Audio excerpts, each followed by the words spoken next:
พื้นบ้านของเขาพูดกันมื้อนี้ทำวัดเช้าสั้นๆเพื่อว่าจะได้อบรมทำความเข้าใจกันมื้อนี้เป็นวันที่4เป็นวันอังคารแล้วก็แรม9 ค่ำเดือน3ที่เรามาอบรมนี่ว่ามาเจริญสติมาเจริญสมาธิมาเจริญปัญญาเป็นการทำบุญอุทิศให้ลุงหวนเขาไม่เคยทำกันแบบนี้ทำกันมาแต่เมื่อลุงหนอมแล้วก็มาทุลุงหวนก็ทำกันเพื่อเป็นตัวอย่างแบบนึงเขาไม่เคยทำเพราะเขาไม่เคยรู้ไม่เคยเห็นไม่เคยเข้าใจการทำบุญหาคนตายก็ต้องคนตายแล้วก็ต้องทำอยู่ที่บ้านที่เฮือนเขาพูนกินเหล้าเล่นการพนันอันนั้นบ่แม่นทำบุญแบบนี้อันนี้ทำบุญแท้ๆอันนี้เฮาบ่ฮู้จักว่าบุญคือหยังอยู่ไสเฮาบ่ฮู้จักนึกว่าทำบุญให้ลุงหวนผู้ตายคนบ่แม่นเนี่ยเราตายแล้วทำบุญให้เฮาเนี่ยอย่างที่ถูกต้องผู้เป็นลูกเป็นหลานต้องเข้าใจอย่างนั้นอันทำบุญให้พ่อให้แม่เขานั้นเฮาบ่ฮู้จักเขาก็เฮ็ดไปเรื่องนั้นมันดีแล้วดีแต่หากมันดีแบบนั้นสมมุติเอาให้เขาเห็นผู้ที่มีลูกอยู่นี่มีลูกผู้ที่มีผู้มีเมียแล้วผู้ที่บ่ทัน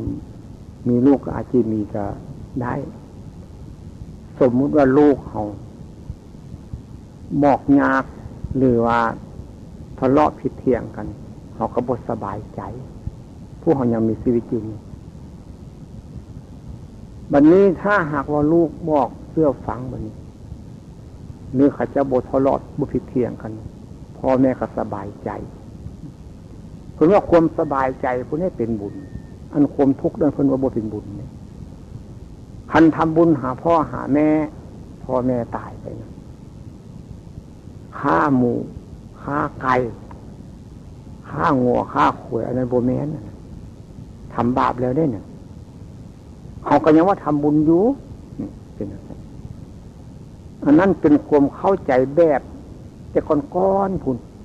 ฉะนั้นเฮามานี่คือว่ามาแก้ไขความผิดพลาดมันว่าความผิดเป็นครูแต่อย่าทำผิดคนโบราณเพิ่นสอนไว้อย่างนั้นดังนั้นสิ่งใดที่มันผิดไปแล้วเราก็ต้องแก้ซะสิ่งใดที่มันถูกต้องเราต้องส่งเสริมขึ้นสิ่งใดที่มันคาดเหลือเล็กๆน้อยๆเราต้องหามาเพิ่มให้มันดีขึ้นอย่างที่ถูกต้องถ้าหากเราบ่พิจารณาหาเหตุหาผลจริงๆแล้วการทำบุญนั้นที่ถูกตามประเพณีซื่อๆนี้บ่แม่นหลักพุทธศาสนานี่หลักพุทธศาสนาเนี่ยเพิ่นสอนปัจจุบันว่าอดีตที่ผ่านไปแล้วเพิ่นก็บ่เอามาว่าอนาคตที่ยังบ่ทันมาถึงเพื่อเพิ่นก็เอาบ่มาว่าเพิ่นให้เฮาพิจารณาให้มันเห็นปัจจุบันนี่พระพุทธเจ้าเพิ่นเป็นพระอรหันต์แล้วท่านพระพุทธเจ้าเนาะเฮาว่ากันคำหมายว่าพระอรหันต์นั่นน่ะเมื่อตรัสรู้ใหม่ๆเดินออกมาพบกับอุปการสีวกยังบอกว่าให้อุปการสีวกเข้าใจเป็นหยังมันเข้าใจผิดเรื่องพระอรหันต์เนี่ยเข้าใจผิดถ้าหากเป็นพระอรหันต์มองเห็นจิตใจอุปการสีวกจริงๆก็ต้องบอกตัวติให้มันถูกใจกับอุปการสีวกคนนั้นติอุปการสีวกถามว่าท่านอยู่ที่ใดเป็นลูกศิษย์ของใครครูบาอาจารย์ของท่านสอนเรื่องอันใดให้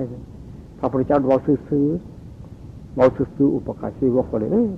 แบบดินให้นึกมีเลยบรรลับธรรมะบรรลับคำสอนจากพระพุทธเจ้าได้อุปการสีวกคนนั้นแต่ความจริงอุปการสีวกคนนั้นแสวงหาพระพุทธเจ้าอยู่เมื่อไปพ่อพระพุทธเจ้าทำไมจึงบูฮู้จักพระพุทธเจ้า พระพุทธเจ้าแสดงธรรมะให้ฟังซื่อๆก็บ่เข้าใจเนี่ยเรื่องมันมีอย่างซีเดสที่นำมาเล่าให้ฟังบัดนี้พระองค์เลี้ยงญาณเบิ่งพวกกันครูอาจารย์ทั้งสองว่าตายแล้วซั่นเลยเลี้ยงญาณแต่อันพวกปัญจวัคคีย์ทั้งห้าที่ก็เลยมาแสดงธรรมให้พวกปัญจวัคคีย์ทั้งห้าที่ฟังคำว่าตายนี่เฮาให้รู้จักจุดทีนึงมันตายเน่าเข้าโลงจริงๆบ่หรือว่าตายคนมีทิฏฐิมีมานะคันถ้าตายแบบคนมีทิฏฐิมีมานะแล้วตายแบบหนึ่งนี่น่ะบ่ไม่ใช่ตายหมดลมหายใจได้ไงนี่ว่าให้เฮาเข้าใจจริงๆคำว่าตายนี่ตายจากคุณงามก็ได้อย่างที่ลูกหลานเฮาก็คือกันพ่อแม่บอกบ่เชื่อฟังเพิ่นว่ามันอาจเสียเวรนำตามเพิ่นว่าซั่นเวรที่นำตามมันเด้อซั่นบ่แม่นแน่ซั่นก็ได้อาจสิแม่นก็ได้มีคนสมัยแต่ก่อนเพิ่นคำนวณคำหนึ่งดูกิริยาท่าทางมารยาทว่าอ่านลักษณะจิตใจของคนคำนวณซื่อเพราะเข็นเวรกรรมเพิ่งคำนวณเอาซื่อบ่ได้เห็นจริงหรอกอีตาคนนี้บอกบ่เชื่อฟังอาจสิเป็นอย่างนั้นจังซี่มื้ออื่นมื้อหือเนี่ยหรือปีนี้ปีหน้าเนี่ย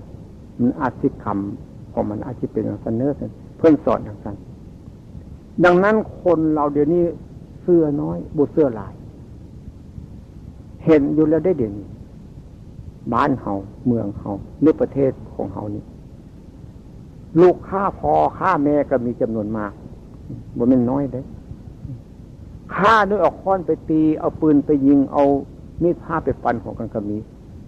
ฆ่าโดยทำให้พ่อแม่เสียอกเสียใจก็มีนี่ให้เฮารู้จักว่าการฆ่าพ่อฆ่าแม่มันหลายอย่างทำให้พ่อแม่เสียอกเสียใจเพิ่นก็ว่าฆ่าพ่อฆ่าแม่ทำให้พ่อแม่เป็นทุกข์นั้นลูกทำความชั่วเนี่ยพ่อแม่เสียใจร้ายเป็นว่าซั่นสู้ตายซะแล้วดีกว่าซั่นลงเฮือนไปคันมีคนเว้าเรื่องลูกเฮาบ่ดีบ่งามเมื่อนั้นก็ว่าอีกตื่นทุกข์อีกตื่นเมื่อหน้าลงเฮือนไปอีกตื่นมีคนเว้าเรื่องลูกบ่ดีก็ทุกข์อีกตื่นเพิ่นว่ามันตายซะก็ดีละทุกข์เทื่อเดียวซั่นว่าเรื่องจากความทุกข์นี่แหละเพิ่นสอนพระพุทธเจ้าว่าอันนี้นะให้เฮาเข้าใจว่าทำบุญหาพ่อหาแม่เฮาทำบุญให้ลูกให้ผัวเฮาผู้ตายแล้วก็คือกันผู้ใดคือกันเนี่ยว่าอยู่เดี๋ยวนี้นี่การทำบุญนั้นเพิ่นว่าทำให้มันถูกใจย่ำถูกกิเลสให้มันถูกสติปัญญาเพิ่นว่าคำว่าพระอรหันต์นั่นมันก็บ่ได้หมายถึงตั้งแต่ว่าผู้ดำดินบินบนเหาะเหินเดินดวงอย่างเดียวให้เข้าใจว่าพระอรหันต์นั้นอยู่ที่ใดแท้อยู่นำทุกคนนี่แหละพระอรหันต์เป็นหมดทุกคนเฮาเข้าไปที่มืดเฮาบ่มีไฟก็มืดนี่บ่มีไม่คิดไม่หยังก็มืดอยู่หั่นล่ะอยู่ในถ้ำเฮาเข้าไปในถ้ำเดี๋ยวนี้เฮาอยู่ในถ้ำอยู่ในที่มืดเฮาบ่มีแสงสว่างเพราะบ่มีคนเว้าให้เฮาฟังเฮาไปเชื่อตั้งแต่ตัวหนังสือเขียนไว้พุ่นในตำรับตำราพุ่นครูบาอาจารย์ก็เฮียนสืบต่อกันมาจังซั่นนะว่าสู้กันฟังมาจังซั่นความจริงนั้นได้มาจังได๋เฮาเฮ็ดมาจังซั่นทำบุญบั้งไฟทำบุญเข้าพรรษาออกพรรษาทำบุญเลือดสันดรเขาก็ว่าเขาเฮ็ดบุญแต่กินเหล้าเล่นการพนันฆ่างัวฆ่าควายกันเขาก็ว่าเขาเฮ็ดบุญอยู่อันนั้นผิดนี่ผิดข้อห้ามของพระพุทธเจ้าอยู่แล้วได้หนึ่งบ่แม่นพระพุทธเจ้าว่าได้อันนี้เป็นการวิวัฒน์พัฒนาเพิ่นว่าผิดแล้วแก้เพิ่นว่าซั่นคือได้ผิดแล้วแก้ได้เรื่องนี้คนป่าตั้งขึ้นมาเรื่องศีลนี่ก็ได้คนบ่มีศีลนี่อยู่ด้วยกันมันลำบากเพิ่นว่าเขาบ่เอิ้นว่าศีลเขาว่าทำบ่ดีซั่นแต่เขามีศีล4แต่ก่อนบ่มีศีล5พอเนี่ยพอว่าให้ฟังศีล4นั่นคือว่าเขาบ่ว่าเรื่องปาณาฆ่าสัตว์เขาว่าอย่าลักของกันเขาบ่เอิ้นศีลมีคนจำนวนนึงอยู่ผู้เดียวมันอยู่บ่ได้มันต้องมาอยู่หลายคนจำนวน10คนก็ตามสร้างเพิ่นว่า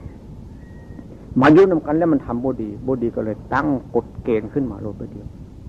อ้าวเขายุ่งนำกันเนี่ย1อย่ารักของกัน2อย่าสู้ไปข่มเหงแต่งร้ายลูกเมียกันคนว่า3อย่าสู้ตัวกัน4บ่ให้กินเครื่องดองของเมาเขาห้ามกันทั้งนั้นถ้าหากผู้ใดผิด4ข้อนี้ไล่หนีบ่ให้อยู่ในหมู่มีผู้ใดผู้หนึ่งเกิดขี้คานขึ้นลักกินของหมู่ไล่หนีอยู่ผู้เดียวบ่ได้พอดีไล่หนีออกไปแล้วความผิดพลาดได้นะไปอยู่ผู้เดียวกับอยู่บ่ได้แล้วย่านเพราะว่าคนอยู่ผู้เดียวนี่อยู่ก็เลยมาหาหมู่ลักความผิดเขาก็เอิ้นว่ากฎหมายละหูโทษบ้านเขาอันนั้นเขาว่าเอิ้นความผิดพลาดรับสารภาพบ่บ่เฮ็ดบ่ทำขออยู่น้ำมูน้ำเพื่อนต่อไปหมู่ก็ให้อภัยมาอยู่อีกตื่นผู้ที่2บัดนี้อยากเฮ็ดอย่างไปเฮ็ดบ่ว่าลูกไผเมียไผบ่เห็นว่าผิดถูกผิดอกผิดใจกันเขาก็ไล่หนีอีกตื้มไล่อีกตื้มก็หนีไปอยู่ผู้เดียวไปอยู่ผู้เดียวอยู่บ่ได้อีกตื้มกลับมารับสารภาพนำมูอีกตื้มนี่เขาว่าเอิ้นข่มผิดพลาดเมื่อจะข่มผิดแล้วรับแก้โลดเขาก็รับเอาเขาบ่เอาไปติดคุกติดตารางเพราะมันบ่มีคุกบ่มีตารางในแต่ก่อนแล้วอีกตื้มคนนึงคิดตัวบ่เนี่ยตัวว่าไปหั่นมานี่เห็นอันนั้นอันนี้มู่ไปเบิ่งก็เลยไล่หนีอีกตื้มอีตาคนนี้ก็ได้อันนี้แหละครับว่าความผิดพลาดความผิดเป็นครูแต่อย่าทำผิดคนโบราณเพิ่นสอนเอาสั้นๆก็เลยรับพระเจ้าก็ให้อภัยเขาเคยเห็นเส้นกฎหมายพ่อแม่ปู่ย่าตาทวดเขาว่ากฎหมายละหูโทษให้อภัยขอสุบัติสุมาพวกเขาว่ากันอันนั้นเดี๋ยวนี้บ่เป็นอย่างแต่เดี๋ยวนี้ขึ้นศาลกำนันผู้ใหญ่บ้านเอากฎหมายมาว่ากันโลดเป็นอย่างนั้นเขาก็ให้อภัยมาต่อมาพากันไปทำมาหากินไปพบเอาน้ำดองอยู่นำกระโหลกใหม่พากันไปกินแล้วก็เลยเสียการเสียงานพากันกินแล้วน้ำก็เลยมาตกลงกันเลิกน้ำอันนี้บ่กินเป็นพิษเป็นภัยอะไรก็เลยเลิกกันเมื่อหน่อยดื่มน้ำเมาเครื่องดองของเมาทุกประเทศพ่อเนี่ยพ่อมาแต่เพิ่นก็ยังกินอยู่กินเหล้าแม่เนี่ยพ่อก็เห็นอยู่นี่เนี่ยพ่อเห็นต้มเหล้าให้พ่อกินนี่คันไปค้าไปขายไปให้มันนี่มากองเหล้าไว้ลอกกันเหล้าปุกๆเนาะเอาไว้ให้ลูกให้ผัวกินนี่ซื้อว่าเว้าซื้อๆคนบ่ฮู้จักคนบ่ฮู้จักนั่นเพิ่นว่าคนอวดดีซั่นคนอวดดีเว้าซื่อๆซั่นคนมีดีแล้วเอามาเว้าให้ฟังอีกอย่างนึงคนอวดดีเว้าอย่างนึงเพิ่นนั่นคือว่าคำว่าพระอรหันต์เนี่ยให้เราเข้าใจจริงๆเขาสิบ่เข้าใจว่าพระอรหันต์คือหยังอยู่ที่ใดสิเขาสิบ่ฮู้จักเนี่ยพอมาพิจารณาตัวเองต่อเมื่ออายุ46ปีมานี่แหละเนี่ยพอเข้าใจโอ้คนนี่มันดีซื่อๆดีเด้มันบ่เข้าใจเพิ่นว่าเกิดมานี่มันขาดทุนหรือมันได้กำไรทำบุญมาได้เนี่ยพอหมู่เนี่ยพอเอานี่มู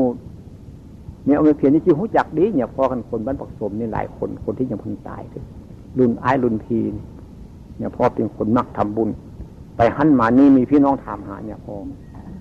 บ่แม่นพี่แม่น้องไม่อย่างดอกมูเนี่ยแต่เนี่ยพอเป็นคนไปดีมาดีซื่อสัตย์ต่อพี่ต่อน้องมาก็เลยเป็นพี่เป็นน้องกันเท่านั้นที่ซื่อหยดพี่น้องก็สร้างถ้าหากบ่ดีแล้วเพิ่นก็ว่าว่าน้ำมันก็ลำบากเลยว่าบัดนี้คนอื่นบัดเนี่ยบักอันนี้ว่ามันดีแน่อันนั้นก็ดีอยู่หักบ่ดีอย่างนึงบ่ดีอย่างนึงพี่น้องนี่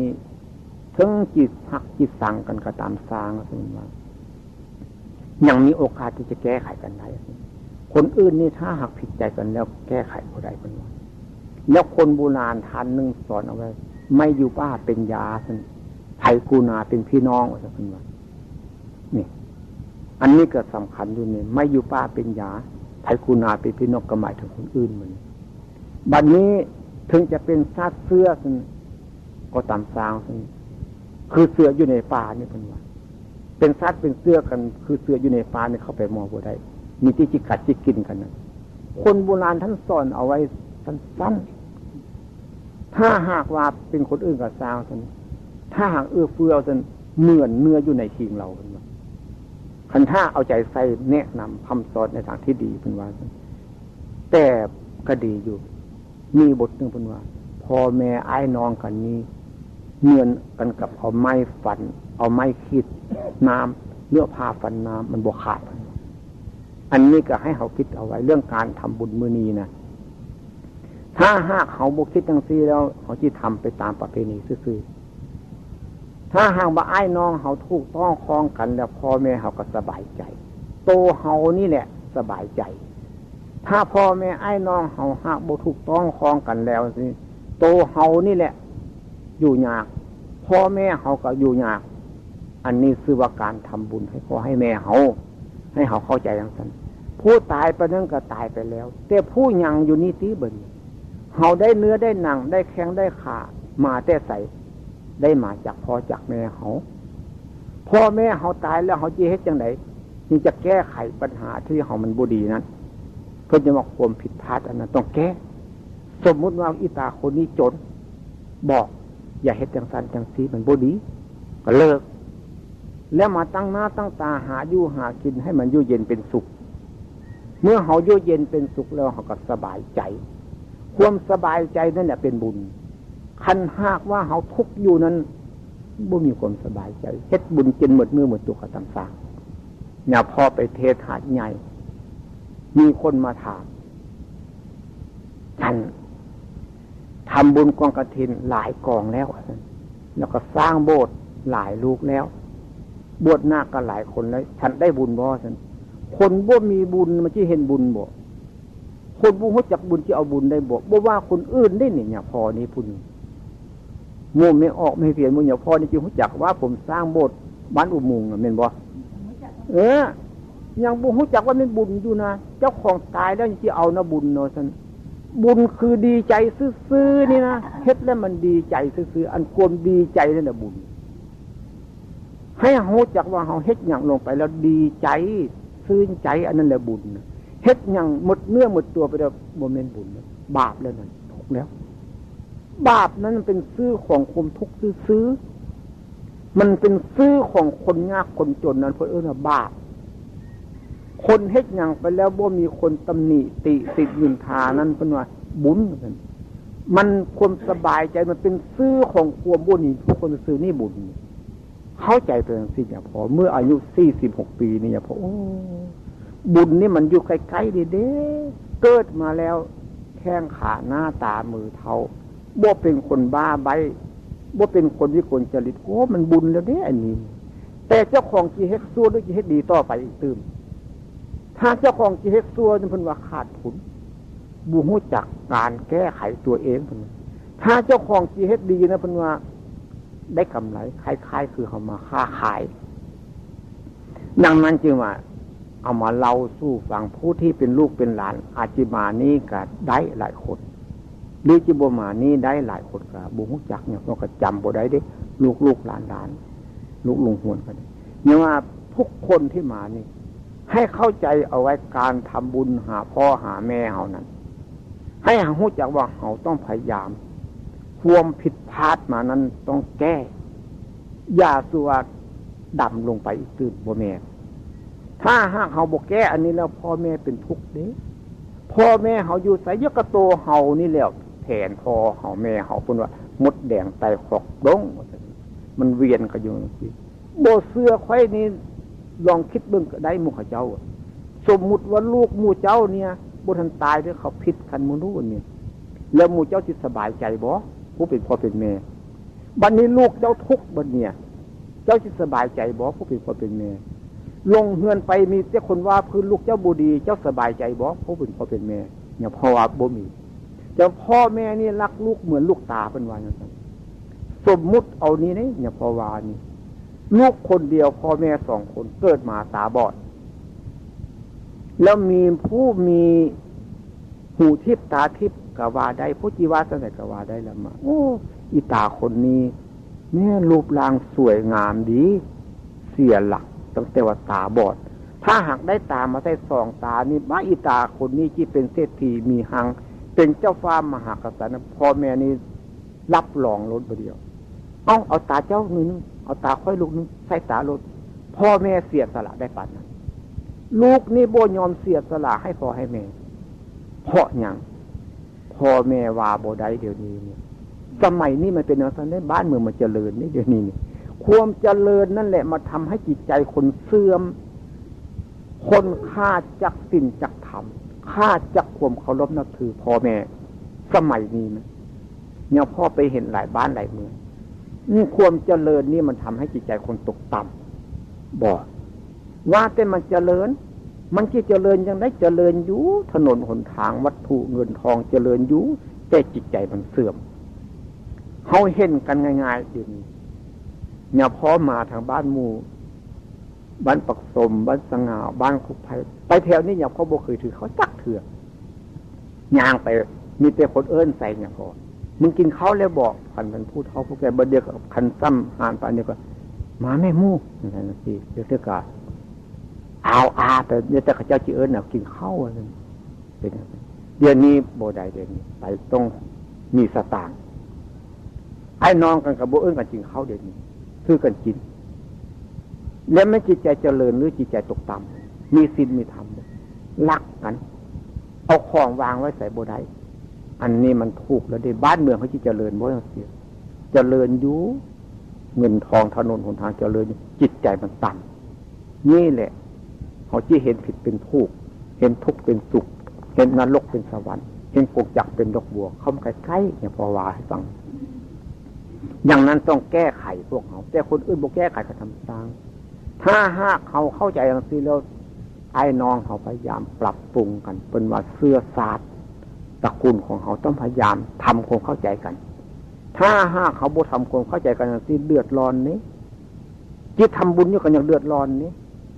การทำบุญหาผู้ตายนั้นให้ผู้หยั่งอยู่นี่เด้สบายใจมันผู้ตายเนี่ยโอ้ยตายแล้วเด้เอาไปจุดไฟกระบอกห้องบอกโอ้ยฮ้อนแล้วส่งกระบอกวานเอาไปฝังดินเอาขี้ดินกบน้ำก็โอ้ยหายใจฟืดด้วยส่งกระบอกวาเด้มีแต่เฮายังมีชีวิตอยู่นี่ได้ว่ามันทุกข์มันสุขอะอันตัวว่าทุกข์ว่าสุขนั่นกระบอกเป็นเสื้อเม่นนั่นเป็นหนังนี่เด้ตัวจิตใจต่างหากเด้เนี่ยพอเข้าใจว่าจิตใจต่างหากอันตัวเนื้อหนังแข้งขามือเท่านี่แท้อันนี้มันเป็นวัตถุธาตุชนิดนึงเพิ่นจะว่าขันห้าขันสี่ขันหนึ่งว่าสันเขาสวดมนต์เขาทำวัดขันห้าขันว่าสันขันสี่ขันว่าสันขันเดียวขันหนึ่งว่าสันกำลังท่องเที่ยวอยู่ในวัฏฏะสงสารกำลังท่องเที่ยวอยู่พบน้อยพบใหญ่ว่าสันอันนี้แหละพระอรหันต์เป็นให้หูจักสิถ้าบูจังสิกบาซื่อๆเด้ขันห้าก็ได้แก่ยังก็รูปพุ่นว่าเวทนาสัญญาสังขารวิญญาณเนี่ยรูปขันนั่นเวทนาขันสัญญาขันสังขารขันวิญญาณขันอันนี้เพื่อนขันห้าอันนี้ขันสี่บัดเนี่ยเพื่อนรูปนี่ทิ้งแล้วนี่ตายแล้วรูปเวทนาขันบัดเนี่ยบอกว่ารูปขันเวทนาขันสัญญาขันสังขารขันวิญญาณขันวิญญาณเพิ่นมาเอิ้นว่ารู้บ่ไม่วิญญาณตายแล้วไปเกิดเพี้ยนที่นี่เด้ออันนั้นวิญญาณของพราหมณ์พุ่นเด้บ่ไม่วิญญาณของพระพุทธเจ้าเด้วิญญาณพระพุทธเจ้าเนี่ยวิญญาณแปลว่ารู้เด้หรือว่าจังใดฮู้เนี่ยมาบ่นู้นอาจารย์เถียนเจ้าว่าวิญญาณแปลว่าหยังเรียนไปว่าตายบ่เนี่ยก็วิญญาณแปลว่ารู้อยู่แล้วนะแล้วเฮาอย่าไปเข้าใจอย่างสันอยู่อย่างว่าอันนี้แสดงว่าเฮานี่บ่เข้าใจว่าเป็นซื่อๆปัญญารอบรู้เนี่ยปัญญาก็เป็นปัญญาที่ได้อีกตื้อมันเนี่ยวิญญาณกับปัญญานี่ก็คล้ายๆกันเพิ่นยังให้เจริญสติเจริญสมาธิเจริญปัญญามันเกิดขึ้นในแท้เพิ่นยังว่าเอิ้นว่าวิปัสสนาต่างเก่าล่วงภาวะเดิมบัดนี้ขันเดียวกำลังท่องเที่ยวอยู่ในภพน้อยภพใหญ่กระตัวคุมคิดนั่นแหละเนี่ยขันเดียวบ่เอาเวทนาบ่เอาสัญญาบ่เอาสังขารเนี่ยเอาวิญญาณกำลังท่องเที่ยวตัวทุกข์ในตัวนั้นเพิ่นอย่างว่าให้รู้จักทุกข์พระพุทธเจ้าเพิ่นสอนนั่นสิเด้ที่ว่าให้ฟังง่ายๆเด้ทุกข์กำหนดรู้สมุทัยซั่นต้องละซั่น มรรคต้องเจริญสินิโรธทำให้แจ้งว่าสิผู้ที่เรียนหนังสือต้องจำได้มรรคต้องเจริญมรรคคืออยู่ใส่สิยกมรรคก็คือให้เขารู้สึกตัวนี่แล้วเขาบ่รู้สึกตัวเขาได้เขาคิดไปแล้วเขาบ่รู้สมุทัยต้องละเนี่ยกระโตคิดเท่าในตัวสมุทัยเนี่ยพอเข้าใจอย่างนี้แต่สิว่าจังกระตำสางเนี่ยพอบ่เชื่อคนนั่นเองตั้งแต่อายุ46ปีมาเนี่ยพอบ่เชื่อเป็นมิจฉาทิฏฐิก็เป็นกระตำสางแล้วเรื่องสมมุติเนี่ยผมรู้จักดีเนี่ยพอรู้จักแต่ก็เนี่ยพอบ่รู้จักทุกกำหนดทุกเพราะการเคลื่อนไหวเนี่ยเกิดมาแล้วมันทุกเขายังไปเอาทุกมาอีกตื้มได้เคลื่อนไหวกินข้าวกินน้ำกับคนยังไปกินเหล้าอีกตื้มนี่ยังไปโอ้ยให้วางสิ่งที่ผิดนั่นนะรู้จักทุกคนแต่คนเอิ้นความผิดพลาดต้องแก้เป็นความผิดเป็นครูแต่อย่าทำผิดเป็นว่าสั้นแบบนี้สมุทัยทำให้ทุกเกิดเนี่ยยุดใส่ตัวสมุทัยก็ตัวคิดท่านละเนี่ยตัวสมุทัยต้องละกันเลยคารามันคิดไปแล้วเขาบ่เห็นเขาบ่ฮู้มันก็คิดไปฮักคิดไปสังคิดไปอยากได้อันนั้นคิดไปอยากได้นะอันนั้นแล้วมันคิดไปแล้วมันผลมันออกมาเดี๋ยวเขาบ่ฮู้จักมันก็นำทุกข์มาให้เฮาซั่นเพิ่นมาทุกข์ว่าซั่นให้กำหนดรู้ว่าซั่นเพราะเฮาเฮ็ดไปนำมันหั่นแล้วนี่สมุทัยต้องละซั่นเขาบ่เฮ็ดมันสิละได้บ่มันก็คิดไปบางคนนอนบ่หลับเป็นบ้าก็มีเรียนมากๆบางคนมีเงินหลายๆฆ่ากันเอาปืนไปฆ่ากันก็มีจ้างเขาไปฆ่ากันก็มีเนี่ยก็เพราะตัวคิดตัวสมุทัยนี่แหละทำให้เขาทุกข์เดี๋ยวนี้เนี่ยเมื่อใดเขาจีเขาจักมีเมื่อทุกคนอันนี้มักต้องเจริญอะไรบ่เห็นจากเถื่อเห็นการเคลื่อนการไหวบ่เห็นจากเถื่อเห็นจิตใจนึกคิดนี่โลดทำให้แจ้งทำให้มันเห็นตัวคิดนี่แหละให้มันเห็นอยู่ทุกขณะจิตนี่แหละเพิ่นสอนอย่างที่พระพุทธเจ้าสอนง่ายๆนี่ขันว่าง่ายจะบอกโอ้ยแบบง่ายเป็นว่าเนี่ยขันว่าง่ายให้ฟังเนี่ยมันบูฮู้จักคนจังว่าคนอยู่ในที่มืดบอกว่าจุดไฟได้แม่สันจุดบ่เป็นเป็นสมมุติเอาคือยังศาลานี่เขาคนบ่เคยใช้ไฟฟ้ามีไฟฟ้าอยู่เมื่อแรงมาไปเปิดไฟมันก็แล่นไปจับหลอดไฟพุ่นมันที่ฮู้จักมีหยังมูลจนตายแล้วไฟบ่มีอยู่คนบนบ่แม่สมุทฐานของไฟเด้นั่นมันเป็นเพียงความสว่างอันนั้นนึงต่างหากคนสลาดบัดเนี่ยไปเปิดสวิตช์ไฟดูสิเด็กน้อยก็ตามสร้างกันมันเคยมันบ่ไปจับหลอดพุ่นแล้วมันก็สิไปจับสวิตช์กดปั๊บไฟมันแล่นไปทางความสว่างนี่พุ่น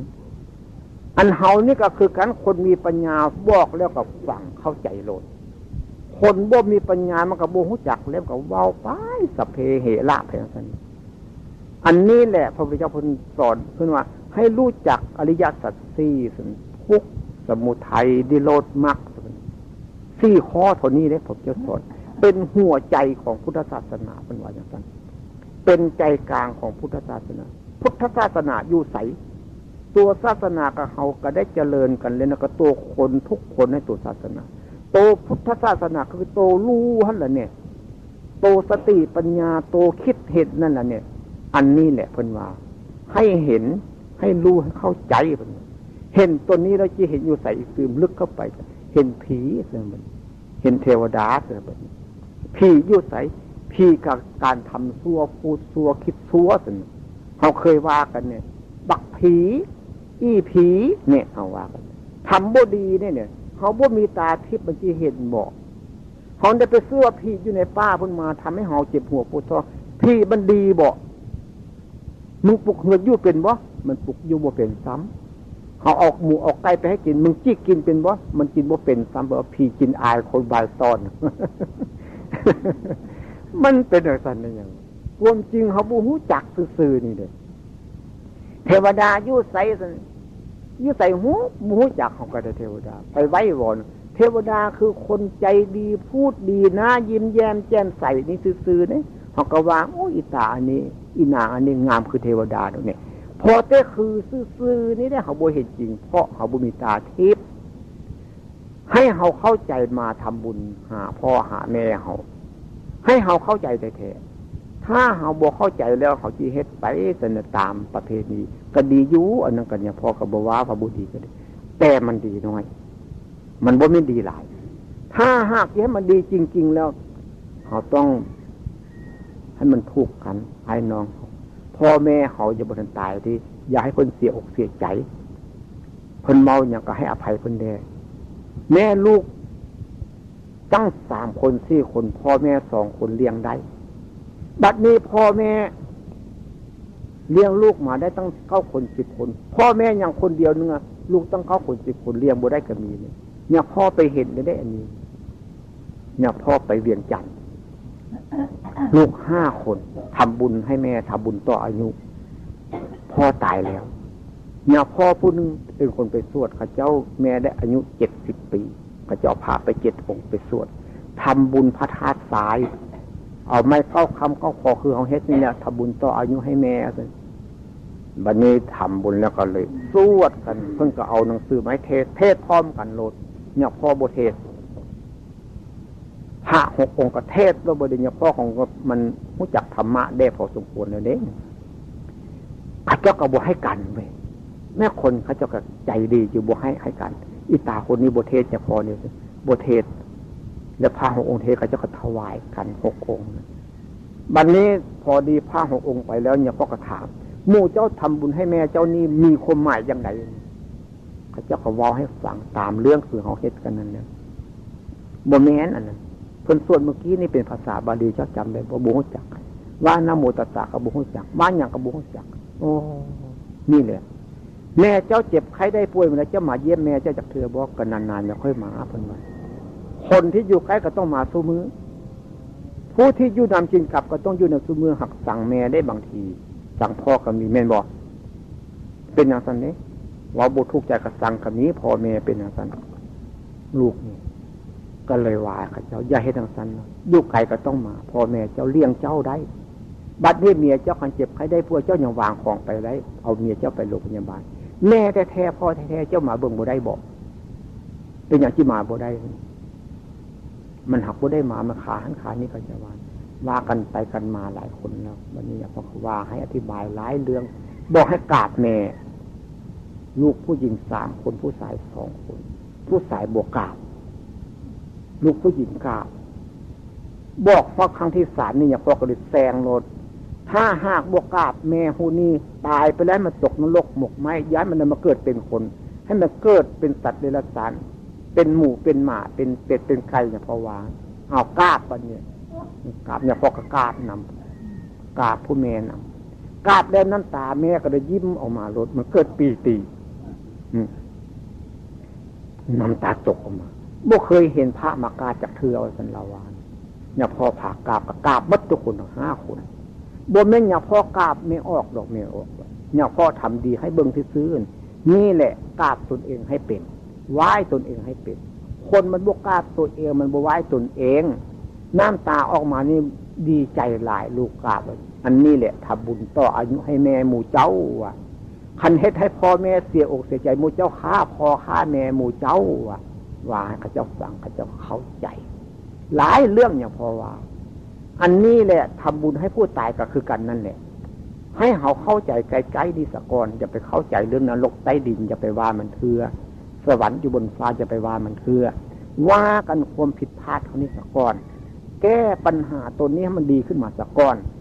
ที่นำมาเล่าให้ฟังเนี่ยหมู่เจ้าอย่างนุ่มอย่างน้อยก็มีผู้นุ่มผู้น้อยก็มีลองเอาไปพิจารณาเบิ่งดูคำสอนของพระพุทธเจ้านี่ถ้าหากผู้ใดไปใส่ได้แล้วมาเนี่ยเพราะว่าเจริญถ้าหากผู้ใดปฏิเสธอยู่เนี่ยเพราะว่าเจริญได้ยากถึงเจริญอยู่เงินทองก็เจริญอยู่แต่หักทุกข์เลยทุกข์อย่างไรเนี่ยพอได้ยินอยู่เดี๋ยวนี้นี่ละให้ว่าเดินไปคนหนึ่งอยู่จังหวัดประจวบคือที่ไม่มีเรื่องคดีฆ่ากันคือว่าจ้างกัน10,000 ล้านจ้างทนายควบ10,000 ล้านนะบ่แม่นล้าน1 2 ล้าน10,000 ล้านนะมีเงินขนาดนั้นทุกบ่นั่นนอนบ่หลับได้หลบพุ่นหลบพีอยู่ได้ยังเขามาฆ่าตัวเองคนนึงบัดเนี่ยจ้างกัน7 ล้านสู้กันผู้10,000 ล้านกับผู้7 ล้านสู้คดีกันอยู่นี่เป็นอย่างนั้นถือว่าเงินเป็นสุขติ เป็นสุขอยู่ถ้าใส่เป็นมีน้อยก็ใส่สบายใจถ้ามีหลายใส่ในทางที่ทุกข์ก็ทุกข์ผิดทุกข์เลยทีเงินนี่จึงว่าทำลายจิตใจคนได้ทำให้จิตใจคนต่ำได้เส้นธรรมนี่แท้ทำให้จิตใจคนล่าเริงเบิกบานอยู่เสมอดังนั้นจึงว่าอยากขอแนะนำพรรคพวกเพื่อนฝูงและพระสงฆ์องค์เด่นก็เช่นเดียวกันถ้าหากเขาอยากดีนั้นต้องเบิ่งเห็นอยู่คนที่ซัวก็ให้เราเห็นคนที่ดีก็ให้เราเห็นอยู่คนขี้เกียจขี้คานเป็นคนจนเพิ่นว่าคนขี้คานมันบ่ฮ้อนดีเพิ่นว่าเป็นคนอับปีทุกข์จนคนหายเพิ่นว่าคานเฮ็ดให้เฮ็ดนาเป็นคนอึดคนยากเป็นคนทุกข์คนยากเที่ยวหาขอทานเที่ยวหาขอข้าวสุกข้าวสารบ้านน้อยเมืองใหญ่เพิ่นว่าเบ็ดไปใส่วัดวาอารามเพิ่นว่าเดี๋ยวเบิ่งตาเป็นหาเป็นหามยามมื้อแลงมื้อเช้าพระเพิ่นนั่งสันเข้าตัวเพิ่นนั่งคอยกินเนี่ยกันคันพระเพิ่นยกผ้าเข้าออกมาแล้วปุ๊บปับแปบฟ้าปุ๊บฟังยันแต่บ่ได้หลายคือคนที่ตายเดี๋ยวละแม่คุณพ่อเพิ่นว่าเขาจะว่าให้ฟังอันอย่าเป็นคนเกียจคร้านเนี่ยให้เฮาขยันขันแข็งตื่นดึกลุกเช้าจนพ่อแม่เนี่ยพอว่าให้ฟังอันหาอยู่หากินได้น้อยเก็บให้มากได้น้อยใส่มากบ่ดีอีกตึมบ่ฮู้จักหาอีกตึมก็บ่มีอีกตึมฮู้จักแต่หาบ่ฮู้จักเก็บก็บ่มีอีกตึมเงินถ้ามีเงินแล้วก็หน้าบานนั่นว่าคันถ้าบ่มีเงินก็หน้าเศร้าเพิ่นว่าซั่นนี่ถ้ามีเงินแล้วมีพี่มีน้องซั่นถ้าบ่มีเงินแล้วพี่น้องก็หมดซั่นเนี่ยสำคัญได้บนนี้อันแนวคนบอกบ่ฟังเนี่ยก็บ่อยากมีได้เงินแม่นบ่เจ้าของใส่แต่อารมณ์เจ้าของบ่เคยมีอยู่แล้วนะคันอ้ายน้องพ่อแม่แนะนำตักเตือนนะเนี่ยมันเป็นอันนั้นก็บ่ดีแต่หน้าเศร้าอยู่บ่เศร้าจักเทื่อไปขอผู้ใดก็สิให้ตัวไว้ตัวไหวแม่นบ่ให้เธอนี่บาทนึงเธอหน้า2 บาทโยตบ่ตอเขาก็สิทุกข์ย้อนคนผู้เช่นนั้นก็ปล่อยไปแล้วเพิ่นว่าจังได๋เพิ่นว่าถึงจะเป็นซาดเสื้อก็เปิ้นเสืออยู่ในป่าเพิ่นว่าบ่ฟังเนี่ยเพิ่นก็ปล่อยมันไปซะเนี่ยให้เข้าใจจริงๆเรื่องเพนี้บัดนี้กกไม้อยู่ป่าเป็นยาคนที่แนะนำเขาในทางที่ดีนะคันบอกเขาฟังก็บอกเขาฟังเขาก็เจ้าก็เว้านำคันบอกบ่ฟังแล้วยิ่งไกลเด้นั่นยิ่งไกลบอกเทื่อนึง2 เทื่อบ่ฟังก็ยิ่งไกลเขาจะจิตต้องการเขาตั้งแต่เมื่อเขาจะอยากใส่เขาคันถ้าเขาเจ้าต้องการอยากใส่เขาเขาเจ้าก็ว่าน้ำแต่เอาอันนั้นอันนี้ให้ได้เมื่อได้ใส่เขาเจ้าก็ว่าดีแต่เท่านั้นที่ซื้อได้คันบาดบ่ได้ใส่แล้วว่าดีแต่บ่ได้เรื่องพี่น้องหรือพ่อแม่นี่แท้ถึงจิตซัวไปเนี่ยก็ยังคิดถึงกันอยู่ได้เลยมันมีเรื่องมันมีนิทานหลายอย่างถ้าจะนำมาเล่าสู่กันฟังอันนี้พอเราให้ฟังคนสมัยนี้บ่มีได้เรื่องนิทานมีแต่อ่านหนังสือเรื่องการ์ตูนบ่เรื่องสนุกสนานไปก็ลืมตัวคนลืมตัวนี่เพิ่นว่าคนประมาทคนประมาทนี่เหมือนกับคนตายแล้วเพิ่นว่าคนตายเนี่ยมันบ่แม่นตายเน่าเข้าโลงแล้วมันทำความชั่วมันทำชั่วพูดชั่วคิดชั่วเพิ่นมาคนมีชีวิตอยู่กับมือคนตายแล้วเนี่ยเพิ่นว่าจังซั่นอย่าว่าเขาจะเป็นคนมักลืมเนื้อลืมตัวต้องพยายามฝักไฟหาคุณดีความงามให้มีศีลมีธรรมเอามาทำบุญหอลงหวนมื้อนี้เป็นผู้เป็นลูกเป็นหลานก็ต้องพยายามทำให้ถูกต้องครองกันอย่าทะเลาะผิดเถียงกันถ้าหากเขาทะเลาะผิดเถียงกันเมื่อใดลุงหวนตกนรกมื้อนั้นลุงหวนผู้ตายไปแล้วตกนรกอยู่ใส่กระบุงจะเขาทุกข์นี่แหละนรกเพิ่นความทุกข์มีนิทานเรื่องนึงจะเล่าให้ฟังมีมหากษัตริย์คนหนึ่งมีลูกชายคนเดียวพ่อตายแล้วยังเหลือแต่แม่นี่แนะนำให้ลูกเข้าวัดฟังธรรมลูกนี่บอกอยากเข้าวัดฟังธรรมอยากไปแต่ทางอื่นบัดนี้แม่ก็มีนโยบายเอาเจ้าไปวัดนะแม่จะให้เงินทองพอเจ้าหาไว้นี่ใส่บ่วิบ่ไหวแล้วไปมื้อนาค่ะเอาเงินมาให้ไปมื้อเช้ามื้อแล้วเอาเงินมาให้ไปวัดก็ไปแต่วัดนั้นเราบ่ได้เห็นมีหยังก็เห็นแต่วัดซื่อๆเพราะเราบ่ได้สนใจมีหยังนี้แม่ให้เงินมื้อหน้าต่อไปให้เจ้าไปหาพระเด้อไปหาพระแล้วก็ไปหาพระซื่อๆมื้อหน้าให้เจ้าไปนั่งไปนอนกับพระเนี่ยไปนั่งกับบุญกับศีลเนี่ยแล้วก็ไปนั่งไปนอนซื่อๆมื้อต่อไปหลายมื้อให้ว่าเท่าใดเงินนั้นใส่บ่อึดเด้เงินมหาเศรษฐีเนี่ยให้เจ้าไปฟังเทศน์กับพระเด้อมันก็ไปฟังพระเทศน์มันก็บ่จำเอามา ต่อไปหลายเทื่อหลายทีมันก็อยากไปบ้านนอกเมืองนาอยากไปค้าไปขายให้ไปอยากไปสมประเทศอื่นในประเทศไปแม่ห้ามบอกว่าอย่าไปเถอะลูกเลยอยู่กับแม่นี่ถอดเสื้อฟังคนแม่เถอะบอกฟังที่ไปก็เลยจัดของใส่กระเป๋าพอเล่าให้ฟังเป็นนิทานคำว่านิทานนี่เป็นปรำปราเลยจริงก็ได้บ่จริงก็ได้ก็เลยลุกขึ้นจับกระเป๋าแม่ก็จับกระเตี้ยวผ้าไว้ซอกกระใส่ผู้แม่ก็โลมตู้มลงไปโลดกันพอได้จับกระเป๋าแล้วก็วิ่งแลนไปฮอดในสะเพากำลังปลดสมอที่เอาเหือออกกำลังแก้เสือกบ้านเฮา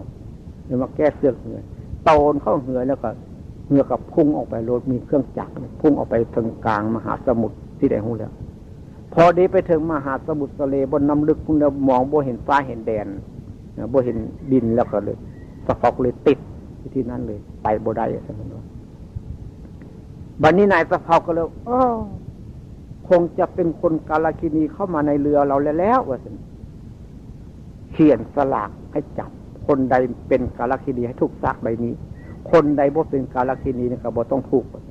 เขียนซากพระอิตาคนนั้นก็จับถูกซากกาลกิณีพอดีถูกซากอีกกาลกิณีแล้วนายสะเพาก็เลยเฮ็ดจังได๋ถ้าเฮาเว้ากันฮู้จักเรื่องคันนี้คนภาคกลางคนภาคใต้บ่ฮู้จักเรื่องเขาจะบ่เคยใส่เฮ็ดแพให้บัดนี้เฮ็ดแพตัดเอาไม้นำสะเพาน่ะนำเหือน่ะเฮ็ดแพให้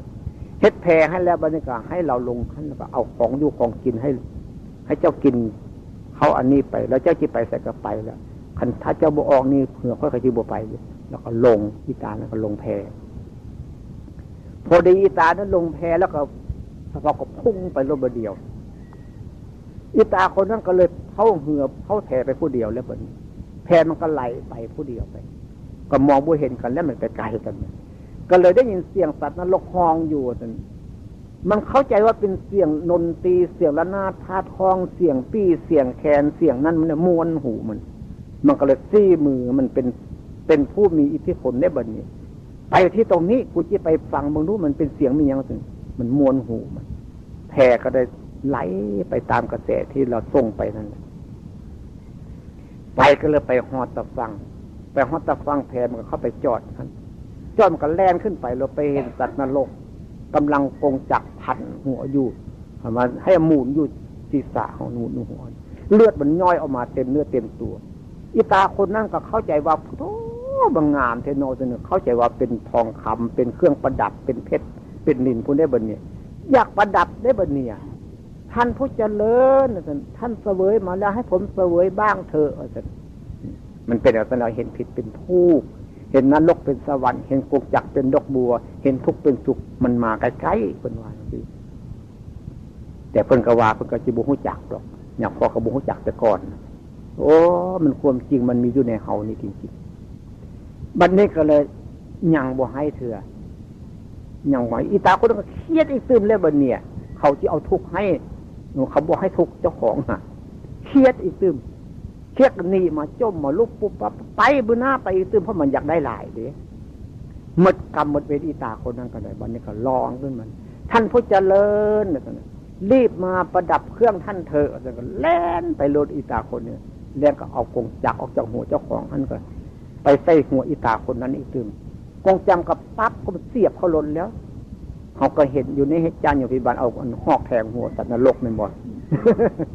เคยเห็นอยู่ปั๊บเขาก็พันเข้าไปโลบเดียวพันเขาบอกออกบ่ได้แล้วบัดนี้มันมีเกลียวเข้าไปเด้ห้องขึ้นแล้วโอ้ยท่านผู้เจริญมารับของท่านเถิดบ่แม่นของผมแล้วของท่านแล้วบัดนี้ครับเสวยไปเถิดแน่อันนี้แหละเห็นกงจักรเป็นดอกบัวเพิ่นว่าอย่าเห็นผิดเป็นทุกข์ให้เห็นทุกข์เป็นทุกข์ให้เห็นสุขเป็นสุขเพิ่นว่านี่เนื่องจากบ่ฟังความพ่อความแม่บ่ฟังความคนที่สลาดคนสลาดนี่เขาเบิ่งเพิ่นว่าคุณนางแต่ก่อนนั้นเพิ่นว่ามองด้วยสายตาคนนี้จิตทุกข์ใจจนเพิ่นยังคาดคะเนไว้ก็บ่อยากค่อยผิดเป็นบ่เนาะเฮาว่าอีตาคนนี้บ่ค่อยดีซั่นมากก็อยากแม่นแท้ๆเด้เพิ่นอ่านลักษณะการกระทำเพิ่นว่าจังซั่นอันนี้มาธรรมะกับแม่นได้เนี่ยว่าให้ฟังกับแม่นได้นี่นั้นจึงว่าให้ฮู้จักให้ศึกษา เรื่องศีลธรรมนี่บ่ค่อยพาคนไปซั่วปานใดดอกเรื่องความซั่วนั้น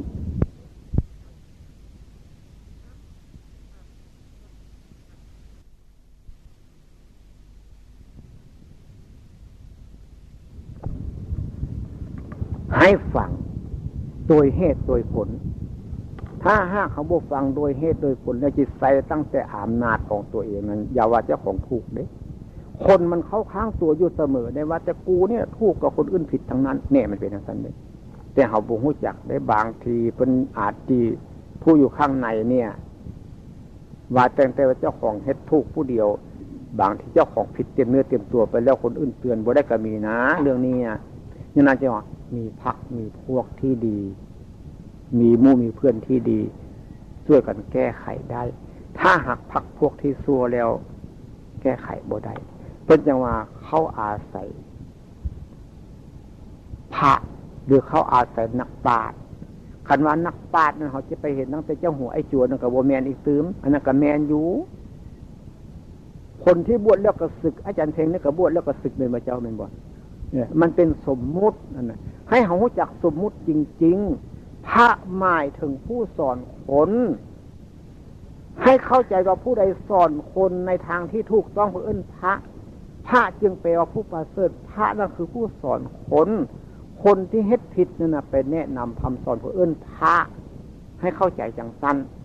เพิ่นยังว่าพระโสดาบันบุคคลนั้นยังมีผัวมีเมียอยู่เพิ่นว่าอย่างสั้นแต่หากบ่ตกนรกเพิ่นว่าอย่างสั้นคันคนยังตกนรกอยู่นั้นเพิ่นบ่เอิ้นว่าพระเพิ่นบ่เอิ้นว่าพระให้เข้าใจง่ายๆที่อย่างพอวานการทำบุญหาพ่อหาแม่เฮาถ้าเฮ็ดบ่เป็นแล้วฆ่างัวฆ่าขวยนั้นสิบหายเด้เงินทองมันหมดเด้คันถ้าสิทำบุญหาพ่อหาแม่อย่างที่เนี่ยพ่อว่าให้หมู่เขาไอ้ซวงหมู่เขาอีแก้ม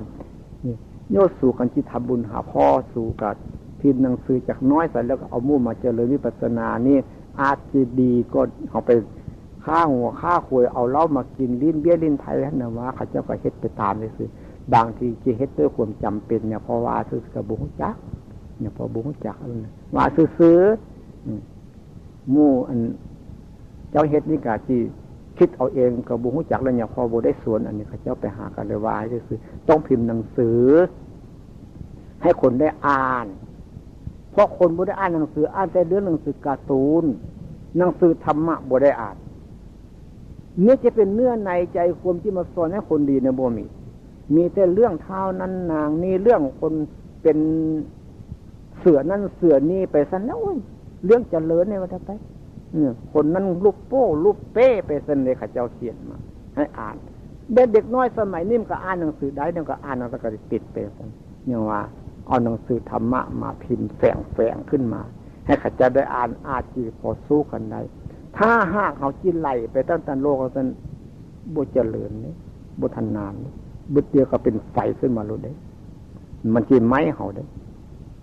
อันนี้แหละการทำบุญให้เข้าใจจริงๆถ้าหากบุเข้าใจแล้วมีแต่จีคนมาลอกมาล่อเขาให้เขาเฮ็ดเสียเงินเสียทองเป็นร้อยเป็นพันเป็นหมื่นเป็นแสนแล้วบุได้ประโยชน์มียังเนี่ยพ่อไปอยู่วัดสวนแก้วคนหนึ่งมีลูกสายคนเดียวบวช15 มื้อเนี่ยพอว่าให้โอ้ยบวชก็ได้พอออกบ่เป็นอย่างไม่ออกเฮ็ดบ่สมหน้าสมตาเพิ่นว่าบวช15 มื้อเหมือนเงิน30,000อย่างว่าโอ้ยสมน้ำหน้ามันเด้คิดอยู่ในใจอย่างเจ้าของก็ได้บอกบ่ฟังความมา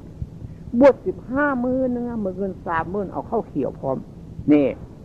ขายข้าวเขียวให้คนที่มีเป็นหนี้ใส่กระบ่ร้อนซ้ำบวชที่ออกไปแล้วลูกอ่ะมันได้ประโยชน์มีหยังอันนั้นสั่นให้เฮาเข้าใจเฮ็ดหยังคันถ้าบ่เข้าใจแล้วมันพินาศมันจิบหายอย่าสู้ไปเอาหน้าเอาตาเอาชื่อเอาเสียงเพิ่นว่าน้ำหยดให้ไผซั่นคันโอ่งคันให้ดีแล้วน้ำหยดปรับนี่มันก็อยู่คันน้ำฝนตกจากๆลงมันสิคันโอ่งให้คนมันแตกแล้วบ่เก็บอยู่เด้มันจะอยู่จังได๋คนมันหัวอยู่เลยเงินทองคือการคันบ่รู้จักใส่บันหมดถ้าหู้จักใส่แล้วมันเก็บอยู่ได้มีเงินแล้วก็หน้าบานเพิ่นว่าคันหมดเงินแล้วก็หน้าเศร้าเนี่ยพอวานพี่น้องก็บ่มีถ้ามีเงินแล้วลงเงินไปแล้วพี่น้องก็มี เนี่ยพ่อว่าซื่อๆนี่หมู่ไม่เอาไม่เพียนหมู่เนี่ยพ่อเพียนหมู่บุญไม่พี่ไม่นอมเนี่ยมนไม่ออกแล้วเนี่ยพ่อไปมาดีแล้วคนบ้านแถวนี้รู้จักเนี่ยพ่อเคยซื้อเคยขายเนี่ยขัดเจ้ากับเอิ้นว่าลูกว่าหลานว่าพี่ว่าน้องพี่น้องนี่เพราะมีเงินถ้าหากว่ามีเงินน่าเศร้าเขาเลยไปหาไผกับบ่อยากเอิ้นพี่เอิ้นน้องเป็นอย่างนั้นล่ะอันนี้นำความจริงมาเล่าให้ฟังอันนี้แหละการทำบุญหาพ่อหาแม่เฮาให้เฮาฮู้จักอย่าสุอ้อยมันบ่แม่นธรรมะดอกเพิ่นป่าบางทีอาจสิแม่นนี่แหละพระอรหันต์ให้มองเห็นว่าโอ้พี่เกิดขึ้นมาในจิตใจแล้วเดี๋ยวนี้นี่ให้เห็นอันนี้พี่ก็อยู่นี้เทวดาก็อยู่นี้พระอรหันต์นั้นจึงมองเห็นตัวเองอย่าไปมองเห็นคนอื่นถ้าหากเขาดีแล้วจะมีพี่มีน้องถ้าหากซัวลงไปแล้วพี่น้องจีบ่มีคิดแต่ซัวนั้นมีแต่ผีเกิดขึ้นจิตใจนี่แหละเพิ่นว่ามันเป็นผีเพิ่นจะมาตัวทุกข์คือตัวสมุทัยทำให้ทุกข์เกิดตัวคิดนี่แหละมันพลาดผิดไปเพิ่นว่าเพิ่นว่าทุกข์สมุทัยต้องละเพิ่นว่าอย่างนั้นมักต้องเจริญต้องเบิ่งจิตเบิ่งใจเฮานี้นี่ลดทำให้แจ้งว่าเป็นว่าอย่างสั้นพระพุทธเจ้าเป็นทำให้แจ้งคือให้รู้จักว่าจิตใจอันนี้มันคิดเข้าแต่ส่วนตัวเองมันแก้ปัญหาบ่ได้เพิ่นเรียกว่าเอิ้นสัตว์นรกเพิ่นว่าอย่างนั้นนรกมันอยู่นี่สักก้อนบ่แม่นสิว่านรกอยู่ใต้ดินมันเห็นสักก้อนมันเห็นเดี๋ยวนี้สักก้อนถ้าบ่เห็นเดี๋ยวนี้เนี่ยโอ้ยผู้หันหลีกนรกบ่ได้ที่นำมาเล่าให้ฟังเนี่ยเข้าใจถ้าบ่เข้าใจอย่างนี้แล้วเขาจิทำบุญมันก็จิพลาดผิดเดี๋ยวนี้นี่มีแต่อยากได้บุญเป็นบ่เจ้าหัวก็อยากได้บุญไอ้จัวก็อยากได้บุญโยมก็อยากได้บุญแล้วมีแต่พากันหาบุญอยู่ไสบุญนั่นน่ะให้เฮ็ดแล้วเอามาให้เขาจักเทื่อเนี่ยพอเฮ็ดแล้วเฮ็ดกองบวชกองหดหมู่พี่น้องแถวบ้านบักสมนี่ไปบ้านบุหงบุญของมอเฮ็ดกองกฐินป้ายกัน5ขอมาลงตุงตั้งกันไปเนี่ยแล้วไปอยู่ใส่เฮาบ่เห็นเอาบุญให้กันจักไป5คลองไปอยู่ใส่5ปู5ปลาไปสังเทียปลาแห้งไปซอยเฮ็ดบุญเนี่ยพอเป็นจังซั่นแล้วบ่เห็นเอาบุญให้กันจักเทื่อย่างดีก็ไปเบิ่งแต่หมอลำเท่านั้นแหละก็เบิ่งแล้วก็อาปากกลับคืนมาหน้าแห้งคือเก่าเพราะเขาบ่รู้จักบุญหยังว่าบุญนั้นให้เขาสบายใจเนี่ยไปมาหากันหน้าซื่นหน้าบาดเนี่ยคันหน้าแห้งหน้าเศร้าแล้วมันเป็นบาปอันนั้นนะให้เข้าใจใกล้ๆสักก้อนนี่ที่ญาพ่อนำมาเล่าให้ฟังนี่การทำบุญหาพ่อหาแม่เฮานั่นก็ให้เฮาถูกต้องครองกันผู้ใดทุกข์ใดจนก็ต้องแนะนำมันมึงอย่าเฮ็ดจังซั่นมึงอย่าเฮ็ดจังซี่หรือเจ้าบ่เฮ็ดจังซั่นจังซี่มันบ่ดีอย่างญาพ่อว่าให้ฟังเมื่อกี้เนี่ยแม่ออกอันนั้นนะอายุ70 ปีแล้วบอกให้กราบพ่อกราบแม่ก็กราบบ่ได้มันกระทุกข์เลยนะแม่นี่พอดีเนี่ยพ่อพากราบแล้วก็หน้าบานขึ้นมาน้ำตามันก็ยิ้มออกมาน้ำตาใสๆบนน้ำตาคุณเนี่ยเกิดปีตินั่นแหละเป็นว่าปีติเนี่ยเป็นเอื้นต่ออายุพ่อแม่สบายใจบุญนี่น่ะความสบายใจดีอกดีใจอันนั้นน่ะต่ออายุให้แม่บ่ตายง่ายต่ออายุให้พ่อบ่ตายง่ายถ้าหักทำอย่างใดกับพ่อแม่บ่ฟังเสียอกเสียมันตายง่ายอันตายง่ายแต่เพิ่นเอิ้นฆ่าพ่อฆ่าแม่เดี๋ยวนี้บ่แม่นเต็มว่าให้เสียใจซื่อๆเอาปืนไปยิงก็มีนี่นะพ่อที่เอาปืนไปยิงพ่อตายก็มีนี่นะนี่ขนาดนั้นแหละจิตใจมันโหดร้ายปานนั้นแหละที่นำมาลองให้ฟังมื้อนี้ก็หึงเติบได้เนี่ยพอเจ็บท้องเราความจริงคันถ้าบ่แม่นงานลุงคนนี้เนี่ยพ่อบ่มาได้เนี่ยพอไปตรวจโรงหมอเขาอยากให้เนี่ยพอเข้าโรงพยาบาลเขาว่าเนี่ยพอนี่ถ้าหักปล่อยเอาสิจิตตายง่ายๆเขาจะว่าเนี่ยพอว่านี่เขาเจ็บท้องอยู่ได้นี่จะจำเป็นถ้าหักบ่มาก็บ่ได้ว่าเนี่ยว่าให้ฟังซื่อๆเพราะว่าเนี่ยพอกสิกลับไปไวนี่จะกลับไปเข้าโรงพยาบาลตึมได้เนี่ยไปนอนโรงพยาบาลหมอเขานัดไปคนนี้ก็ต้องไปนอนโรงพยาบาลอีกตื่นเนี่ยพอครับนาทีแล้วให้ไว้เลยนาทีตายแล้วล่ะแต่ว่าได้มาว่าให้ลูกให้หลานให้พี่ให้น้องฟังนี่ก็เพื่อตั้งอกตั้งใจมาไว้ฟังการทำบุญนั้นดีแล้วเนี่ยพอบทตำหนิดอกแต่ให้มีปัญญาอีกทีนึงก่อนที่จะเกิดปัญญาอันนี้เนี่ยพอได้เจริญสติความรู้สึกตัวนี่นะ เรียกว่าวิปัสสนาเนี่ยพอเกิดความรู้ความเห็นเข้าใจอย่างนี้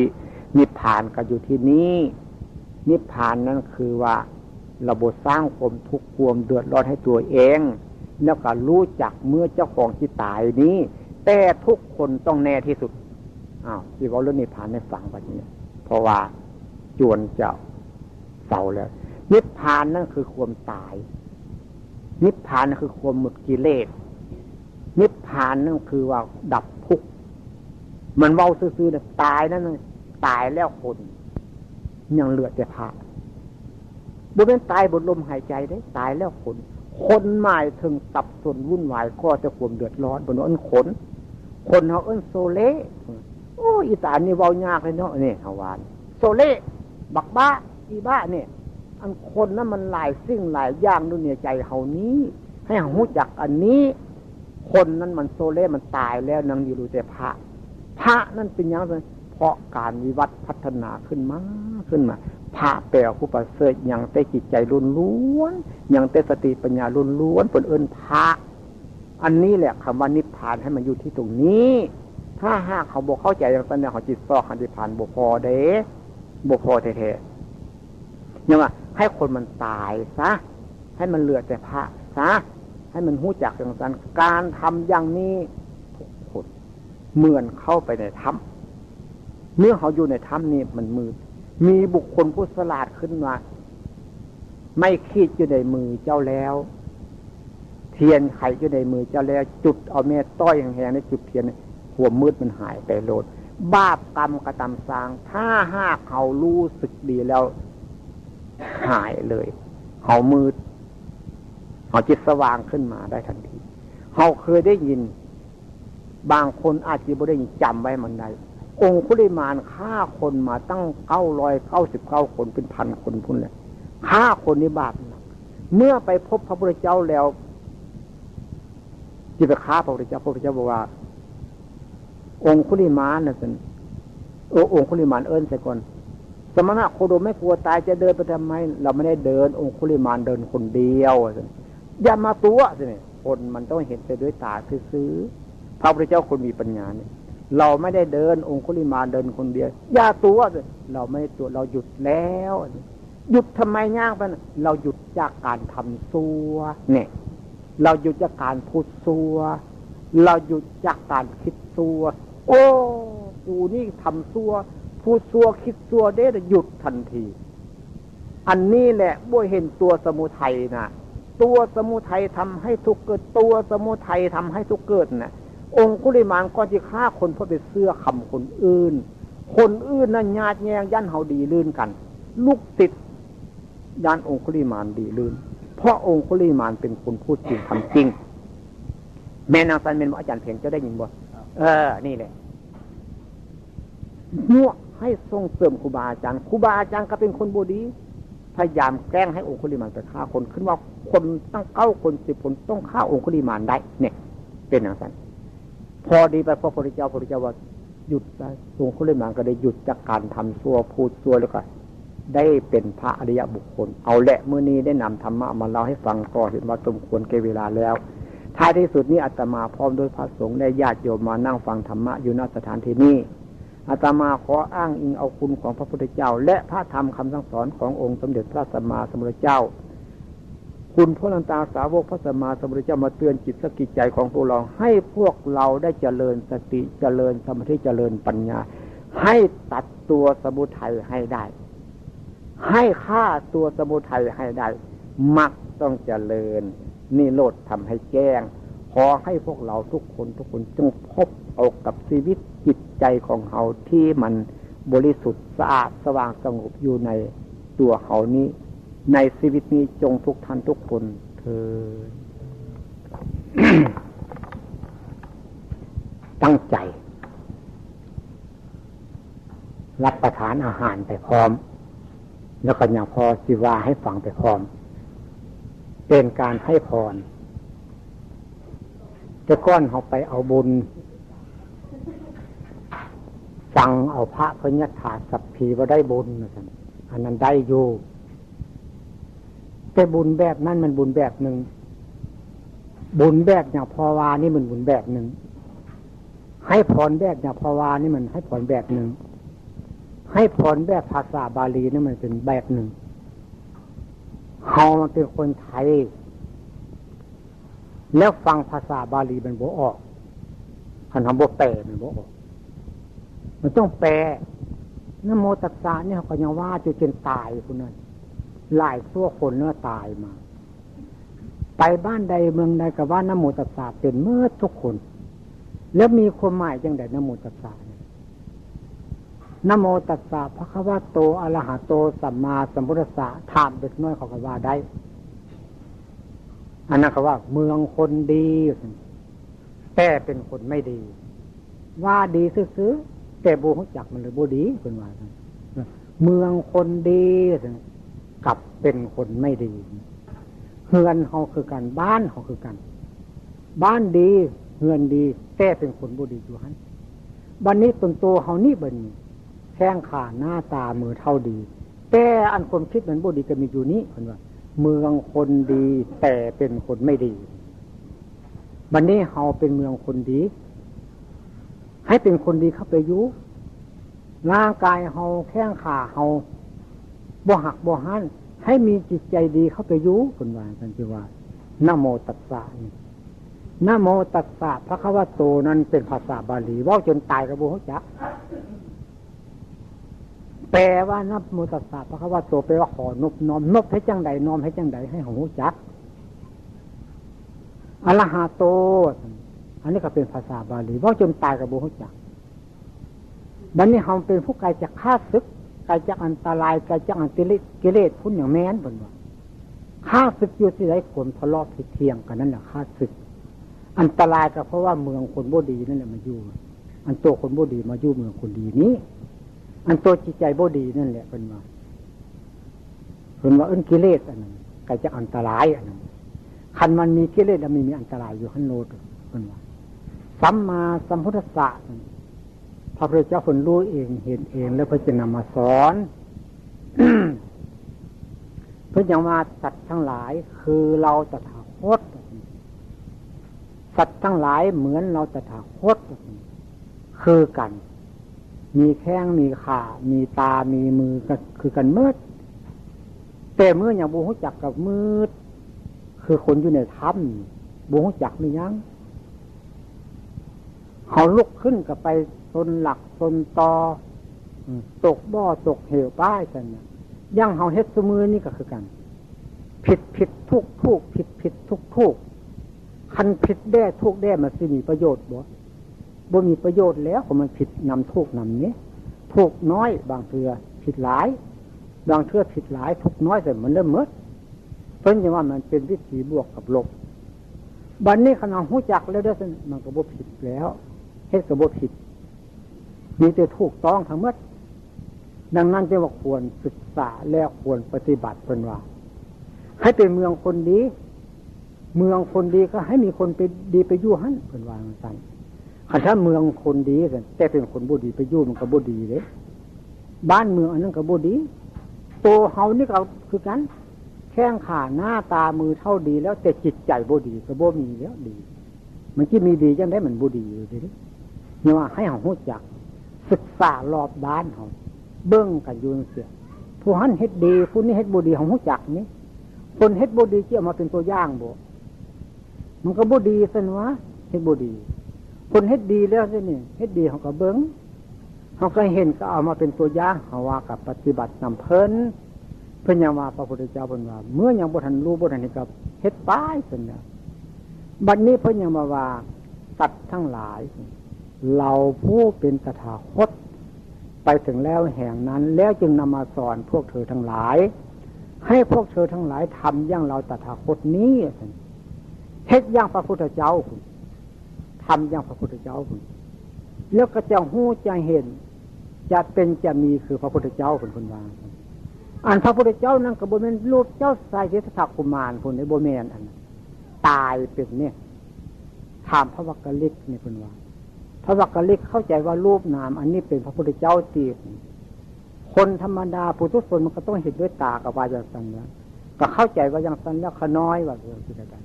หรือพระเจ้าขาหรือขลับ เอาก็แล้วแต่จีวานโบแมนพระวักกะลิกตายเป็นว่าตายเป็นเน่าเป็นว่าเน่าเป็นเม่นหรือว่าเม่นเป็นอันเราพูดว่าพระวักกะลิกว่าพระพุทธเจ้านี่ตายเป็นว่าตายเป็นเน่าเป็นเม่นเป็นอ้าวคันตายเป็นเน่าเป็นเม่นเป็นมันก็จีแม่พระพุทธเจ้าจังไดอันนี้เป็นโบแมนพระวักกะลิกเกิดมีปัญญาขึ้นโลกคอยเบิ้งพระพุทธเจ้าก็เลยว่าพระพุทธเจ้าแท้ๆนั้นบ่แม่นอันนี้คันพระวักกะลิกยังเห็นพระพุทธเจ้านั้นอย่าสมเบิ้งอันนี้เบิ้งจิตเบิ้งใจเจ้าของพุ้นพระวักกะลิกก็เลยเกิดมีความคิดเกิดมีสติปัญญาเบิ้งจิตเบิ้งใจตัวเองพุ้นโอ้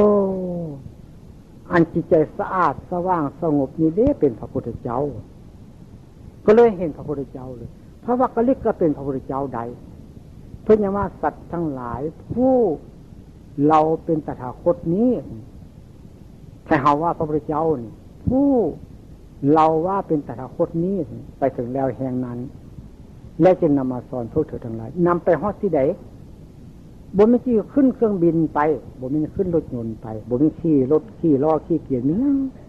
บ่ได้ย่างไปใส่พระพุทธเจ้านั่งอยู่ต้นโพแล้วเพิ่นเลยเห็นจิตเห็นใจเพิ่นเขาก็มีจิตมีใจคือเพิ่นนั้นแล้วเขาก็เบื้องจิตเบื้องใจเขานี่สิก็เลยรู้จักว่าพวกคนเฮ็ดได้อันนี้ถือศาสนาคริสต์ก็เฮ็ดได้ถือศาสนาพุทธก็เฮ็ดได้ถือศาสนาพราหมณ์ศาสนาอันนั้นก็ตามตาเฮ็ดชื่อว่าคนแล้วคือกันมัดเพิ่นว่าแล้วเขาไปเข้าใจว่าคนถือศาสนาคริสต์นั้นบ่มีนรกสวรรค์ติมาถือศาสนาพุทธนี่มีนรกสวรรค์ติบ่แม่นทั้งหมดถ้าหากว่าศาสนาคริสต์บ่มีบาปบ่มีบุญบ่มีนรกบ่มีอะไรเขาจะเป็นนับถือหัวมันยังศาสนาพุทธนี่เขาอยากไปตกนรกบ่เขาก็ไปถือศาสนาคริสต์พุ่นสนอเบิ่นศาสนาคริสต์นั้นก็มีคือกันเนี่ยเขาเอิ้นพระผู้เป็นเจ้าเขาบ่เห็นพระผู้เป็นเจ้าอยู่ไสนรกอยู่ไสเขาบ่เห็นอันนี้แหละเพิ่นว่าให้เขามีตาทิพย์มีหูทิพย์พระผู้เป็นเจ้าก็คือจิตใจคือตัวมีสติมีปัญญานั่นแหละพระผู้เป็นเจ้าให้เขาเห็นอย่างนั้นโอ้ตสติโตสมาธิโตปัญญาเห็นจิตเห็นใจมันอยู่ซื่อๆพุ่นเด้อันนั้นเพิ่นเป็นพระอรหันต์เพิ่นเป็นพระพุทธเจ้าให้เขาเข้าใจถ้าเขาบ่เข้าใจแล้วอยู่กับศาสนาพุทธก็บ่รู้จักอันตกนรกอยู่ไสอยู่นรกก็คือความทุกข์นั่นแหละว่าให้ฟังมื้อเช้านี้คนไปติดคุกติดตารางนั่นน่ะคิดว่ามีความสุขบ่มีความสุขแล้วนั่นมีความทุกข์เลยเด้นั่นผิดกฎหมายบ้านเมืองเลยเด้บัดนี้เฮาย่างไปตามถนนหนทางมื้อนี้นี่คันเฮาเฮ็ดผิดแล้วได้ยินเสียงคนว่าซะก็ละวาดละแวงใจขึ้นมาโลดนี่กระทุกข์กันนั่นก็ได้แล้วบัดนี้เขาเว้าหยังให้เฮาเบิ่งหน้าเขาเจ้าเฮาก็โกรธก็เกลียดก็สั่งเขาเจ้าเฮาบ่ดีเด้เขาเจ้าหยังเว้าคันเฮาดีแล้วเขาเจ้าเบิ่งก็เบิ่งซื่อเบิ่งในฐานะที่ดีคันเบิ่งในฐานะที่บุญก็เฮาเฮ็ดซัวดังนั้นที่ว่ามาทำบุญมื้อนี้นี่นึกว่าจะมีคนหลายบ่หลายนี่ได้ยินพ่อบักพนมกับแม่บักพนมไว้ฟังว่าจะมีคนหลายแล้วเนี่ยพ่อจังเนี่ยพ่อก็เลยมาเบิ่งแล้วบ่มีคนหลายคันบ่มีคนหลายนั่นสิก็เฉพาะมีแต่เฮาก็เฮ็ดแต่เฮานี้ลูกหลานพี่น้องๆผู้ใดสนใจกับมาเถิดโลดมาเจริญสติมาเจริญสมาธิมาเจริญปัญญานี้อันนี้แหละเป็นทางที่จะให้เราไปพ้นจากความทุกข์ผู้เป็นลูกเป็นหลานกับเบื้องตัวอย่างเอาในทางที่ผู้เทศดีนั้นผู้เทศบ่ดีอย่าไปเฮ็ดนำคันไปเฮ็ดนำคนบ่ดีมันก็บ่ดีแล้วไปเบื้องแต่คนบ่ดีอย่างนี้อย่างนั้นถึงว่าผู้เสมอเฮาก็เป็นครูของเฮาผู้ต่ำก็เฮาก็เป็นครูของเฮาผู้ดีก็เฮาก็เป็นครูของเฮาเนี่ยคันว่าอย่างที่จะให้ฮู้เจ้าเป็นครูจังได๋เฮาก็เบิ่งว่าผู้มันบ่ดีเฮาก็ต่ำคนเฮาอันอย่าเฮ็ดอันนั้นผู้คนดีคนเฮาเด้ผู้กับสูงคนเฮาเฮาก็เฮ็ดแบบผู้คนดีคนเฮาพุ่นผู้เสมอเฮาได้กำลังย่างเหียงเฮาอยู่เดี๋ยวนี้เนี่ยนั่งเบิ่งอยู่เดี๋ยวนี้เนี่ยเฮาก็เสมอกันกับเพิ่นนั้นเฮาก็เฮ็ดดีกันไปอย่างนั้นยังมาเป็นครูของเฮาเมื่อเราให้ก็เป็นครูของเฮาเราดีก็เป็นครูของเฮาคนทุกข์ก็เป็นครูของเฮาคนรวยก็เป็นครูของเฮาคนเสมอเฮาก็เป็นครูของเฮาคันคนมีปัญญาเบิ่งมันต้องเบิ่งไปอย่างนั้น อันนี้แหละเป็นว่าเป็นการคาดคิดหะเคาะเห็นเวรกรรมคนโบราณเพิ่นเป็นการคาดคิดหะเคาะเห็นเวรกรรมอีตานี่มันเป็นจังซี่เด้เสื้อศาสตร์นี้พ่อแม่มันดีลูกมันยังบ่ดีโอ้คนบ่ดีมันเป็นจังซี่เพิ่นคาดคิดไว้คนทำแบบนี้เดียวก็ทุกข์ได้ขนาดพ่อแม่มีเงินมีทองก็จะใช้เงินพ่อแม่เหมือนได้จิตทุกข์ได้เพิ่นคิดจังซั่นเพิ่นเรื่องการคาดคิดเคาะเห็นเวรกรรมให้เฮาเข้าใจบ่แม่นเคาะตั้งแต่ศาสตร์แล้วพุ่นเด้บ่แม่นกรรมตั้งแต่ศาสตร์แล้วกรรมคือการกระทำหั่นเด้ มันจึงไล่ตามเขาทันหมดคันหมดเงินหมดทองแล้วก็บ่ดีแล้วป่ะพ่อแม่มีเงินมีทองลูกว่ามีเงินมีทองเพราะหยังเขาเจ้าเบิ่งสังเกตการคนคุณนะบอกบ่รอนสอนบ่ได้เพิ่นว่าเนี่ยบักอันนี้นี่บ่ดีเด้ซึ่งมันบ่ได้ขึ้นอยู่กับเชื้อชาติตระกูลมีหยังขึ้นอยู่กับคนทำดีกับคนทำชั่วเท่านั้นคนทำดีตระกูลชั่วอาจจะได้เป็นคนดีก็ได้คนทำชั่วตระกูลดีอาจจะชั่วก็ได้เพิ่นยังว่าหมอหนหมอดูเพิ่นคำนวณทั้งสั้นเขาก็เลยไปจ้างเขามาดูเลขให้มาจ้างเขาเบิ่งลายมือให้เอาไปเบิ่งอย่างสั้นอันนั้นมันเฮ็ดอย่างให้เฮาเฮ็ดเอาซื่อๆนี่นะแล้วคนสลาดบักเดาใส่เบิ่งหน้าตาแข้งขาเบิ่งเขาอ่านเบิ่งคนเฮานั่งคุณว่าหมอเลขหมอดูอ่านเบิ่งเขาจิมาหาเขาอ่านเบิ่งใบหน้าใบตาคุณว่าอันนั้นเขาว่าคนคาดคิดสังเกตการเพราะเห็นเวรกรรมมันจะเป็นจังสันคนจังสันมันจะเป็นจังสันเขาว่าจังสันเฮามันบ่ฮู้จักว่าโง่ก็เครียดกันว่าโง่เจ้าของความจริงมันบ่ฮู้จักก็เครียดอีกคือว่ากูก็ฮู้จักเปล่าว่ามันฮู้จักแบบนั้นคนแบบนั้นมันต้องฮู้จักแบบนั้นก็ว่าแบบบุทุชนอันนั้นปุถุเขาเอิ้นว่าเป็นคนหนาปุถุชนคนสลาดเขาเอิ้นคนปัญญาดังนั้นเฮามาทำบุญแจกเข้ากับแมนมาทำบุญเจริญสติเจริญปัญญาเจริญวิปัสสนากับแมนให้เฮาเฮ็ดให้มาเกิดสติปัญญาเห็นแจ้งรู้จริงตามความเป็นจริงความจริงเป็นจังใดมันเป็นจังซั่นไดถ้าหากเฮาเฮ็ดแล้วมันบ่จริงมันบ่ได้ผลเด้เฮ็ดซื่อๆมันบ่ได้ผลมันสิได้ผลให้อย่างของเจ้าของเฮ็ดซื่อๆเฮ็ดบ่ได้พิจารณาหาเหตุหาผลเขาเรียกว่าเหตุการณ์เหตุผล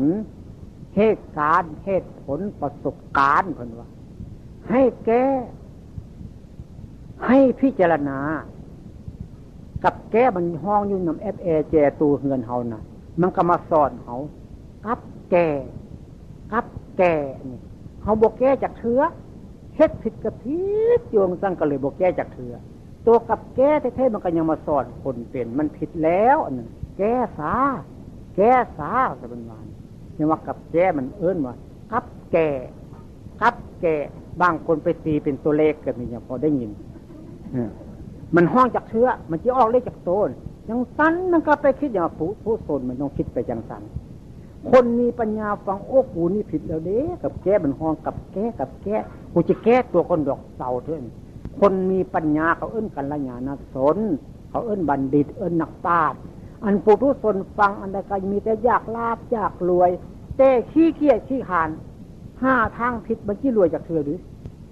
มันจิรวยเนี่ยอย่างนั้นพระพุทธเจ้าเป็นห้ามแล้วนี่เล่นการพนันคบคนซั่วเที่ยวกลางคืนเกียรติค้านการงานนักเลงผู้หญิงเนี่ยผู้หญิงก็คือกันนั่นเองคันมักตั้งแต่ผู้บ่าวคนนึงเป็นนักเลงผู้ชายอันนั้นคันผู้ชายกันมักแต่ผู้หญิงคนเดือคนสวยนี่นักเลงผู้หญิงเขาอย่าเป็นอย่างนั้นเป็นให้รู้จักพอเป็นว่ากับแก่เนี่ยมันแก้ตัวซะนี่เป็นว่าอย่างนั้นให้รู้จักความผิดพลาดความผิดมันเป็นครูอย่าทำผิดเอิ้นความผิดพลาดก่อนที่จะแก้ความผิดพลาดก่อนที่จะแก้นิสัยใจคอความลงผิดนั้นต้องเจริญสติเจริญสมาธิเจริญปัญญาให้เห็นจริงตามความเป็นจริงอย่าเห็นผิดเป็นทุกข์อย่าเห็นนรกเป็นสวรรค์อย่าเห็นกงจักเป็นดอกบัวอย่าเห็นตัวเป็นดีเป็นว่าอย่างนั้นคนโบราณสอนดีๆนี่แหละเขาหักบุกจักความหมายคันเห็นผิดแล้วมันจะทุกข์บอก มันก็บ่ถูกแล้วมันก็ผิดไปเรื่อยๆเลยเพิ่นว่าเสาซ่ามันผิดเนี่ยเพิ่นว่าซั่นกับแก้มันเนี่ยกัดแก้ซะคันมัดเขาซุมือนึงก็ยิงแล้วก็ยิงมัดเลยพอเห็นว่าเฮาเคยเลี้ยงมอนเลี้ยงใหม่แต่ก่อนเนี่ยพอเคยเห็นตัวมอนตัวใหม่นี่ครับอีเป็นตัวมอนน้อยๆกินมอนเข้าใหญ่เข้ามาแล้วก็สุกเข้ามาแล้วก็ดิ้นได้บัดนึงดิ้นก็ซักใหญ่พันเข้าผลที่สุดเป็นดักแด้อยู่ในหลังลอกคุณเข้าไปต้นตายซ้ำเนี่ยเพราะมันเฮ็ดผิดน่ะซักใหญ่พันตัวเองนั่นเลยเป็นดักแด้เพิ่นว่าแต่เฮาเอาไปเฮ็ดใหม่เฮาเอามาเฮ็ดเป็นครูเฮาสอนได้หมดทุกอย่างถ้าคนมีปัญญาคนบ่มีปัญญาจะโอ้ยเบิ่งก็กินดักแด้แซ่บเด้ก็สิว่าจังซั่นเด้แต่ความจริงเพิ่นให้พิจารณาจังซั่นบัดนี้คนตายเฮาเอาเขาตอกแตกไปบ้านซั่นน่ะมันบ่แม่นอันนั้นคนบ่ฮู้จักอายอันนั้นให้มันแตกออกจากความมืดทั้งซะให้มันคือเขาตอกแตกได้ให้มันฮู้จักอายซะเพิ่นว่าจังคนบ่ฮู้จักอายคือข้าวเปลือกน่ะหุ้มห่ออยู่จังซั่นแล้วแต่ดีมันมีอยู่ในข้าวเปลือกคั่นล่ะเอาไปใส่ไฟแล้วบัดนี้คั่วไปตอกเขาตอกแตกมันแตกออกมาเนี่ยมันออกจากความซัวได้คนบ่ฮู้จักซัวมันสิออกซัวได้บ่อย่างนั้นเฮามาเฮ็ดบุญหาพ่อหาแม่หาอ้ายหาน้องเฮาต้องละความซัวอย่าเอาซัวมาเป็นครูเป็นอาจารย์มันบ่ดีพี่ให้เป็นพี่น้องให้เป็นน้องพ่อให้เป็นพ่อแม่ให้เป็นแม่ให้รู้จักเคารพนับถือกันคนบ่รู้จักเคารพนับถือกันแล้วไผสิเคารพนับถือในตระกูลของเฮาบ่นับถือกันแล้วคนอื่นเขาก็ดูถูกซั่นวะเว้าง่ายๆเขาสิมาฆ่าเฮาก็ง่ายนะเฮาอยู่ผู้เดียวนี่นะถ้าหากเฮามีครูบัดเนี่ยเขาสิมาฆ่าเฮาระวังครูมันได้แน่ถ้าเฮาพี่น้องหลายคนได้บัดเนี่ยระวังนะผู้หันอยู่บ้านนั้นผู้นี้อยู่บ้านนี้นะเขาสิเว้าหยังเขาก็ต้องระมัดระวังคนมีปัญญามันต้องเป็นอย่างนั้นอันนี้นะบ่แล้วมีพี่น้องจะมาว่าน้ำกูดีแล้วเมื่อบุญเดียวก็ตายแล้วคนแบบนั้นคนมาคนอวดดีนั่นคนว่ามีดีคนมีดีมันต้องพิจารณาคนซั่วก็มาเป็นเพื่อนเฮาได้อย่างยาภาวานคนดีก็มาเป็นเพื่อนเฮาได้คนเสมอเฮาก็เป็นเพื่อนเฮาเป็นเพื่อนเฮาได้เพราะเฮามีปัญญาอย่างว่าผู้ดีคนเฮาก็เป็นครูเฮาได้ผู้ซั่วคนเฮาก็เป็นครูเฮาได้ผู้เสมอเฮาก็เป็นครูเฮาได้ถ้าหากเฮารู้จักเอามาใส่ถ้าคนบุทุชนแล้วบ่รู้จักเลยว่ามันซั่วคนครูดูบักอันเนี้ยอีอันเนี้ยมันบ่เท่ากูดอกแน่มันถือว่ามันดีแล้วอันนั้นเขาเอิ้นผู้ทุชนนั่นคนบ่มีปัญญาคันมันดีคนเฮาแล้วบัดนี้ดีของเขาคุณดอกบ่ดีเท่าตัวเฮาแน่มันคิดจังซั่น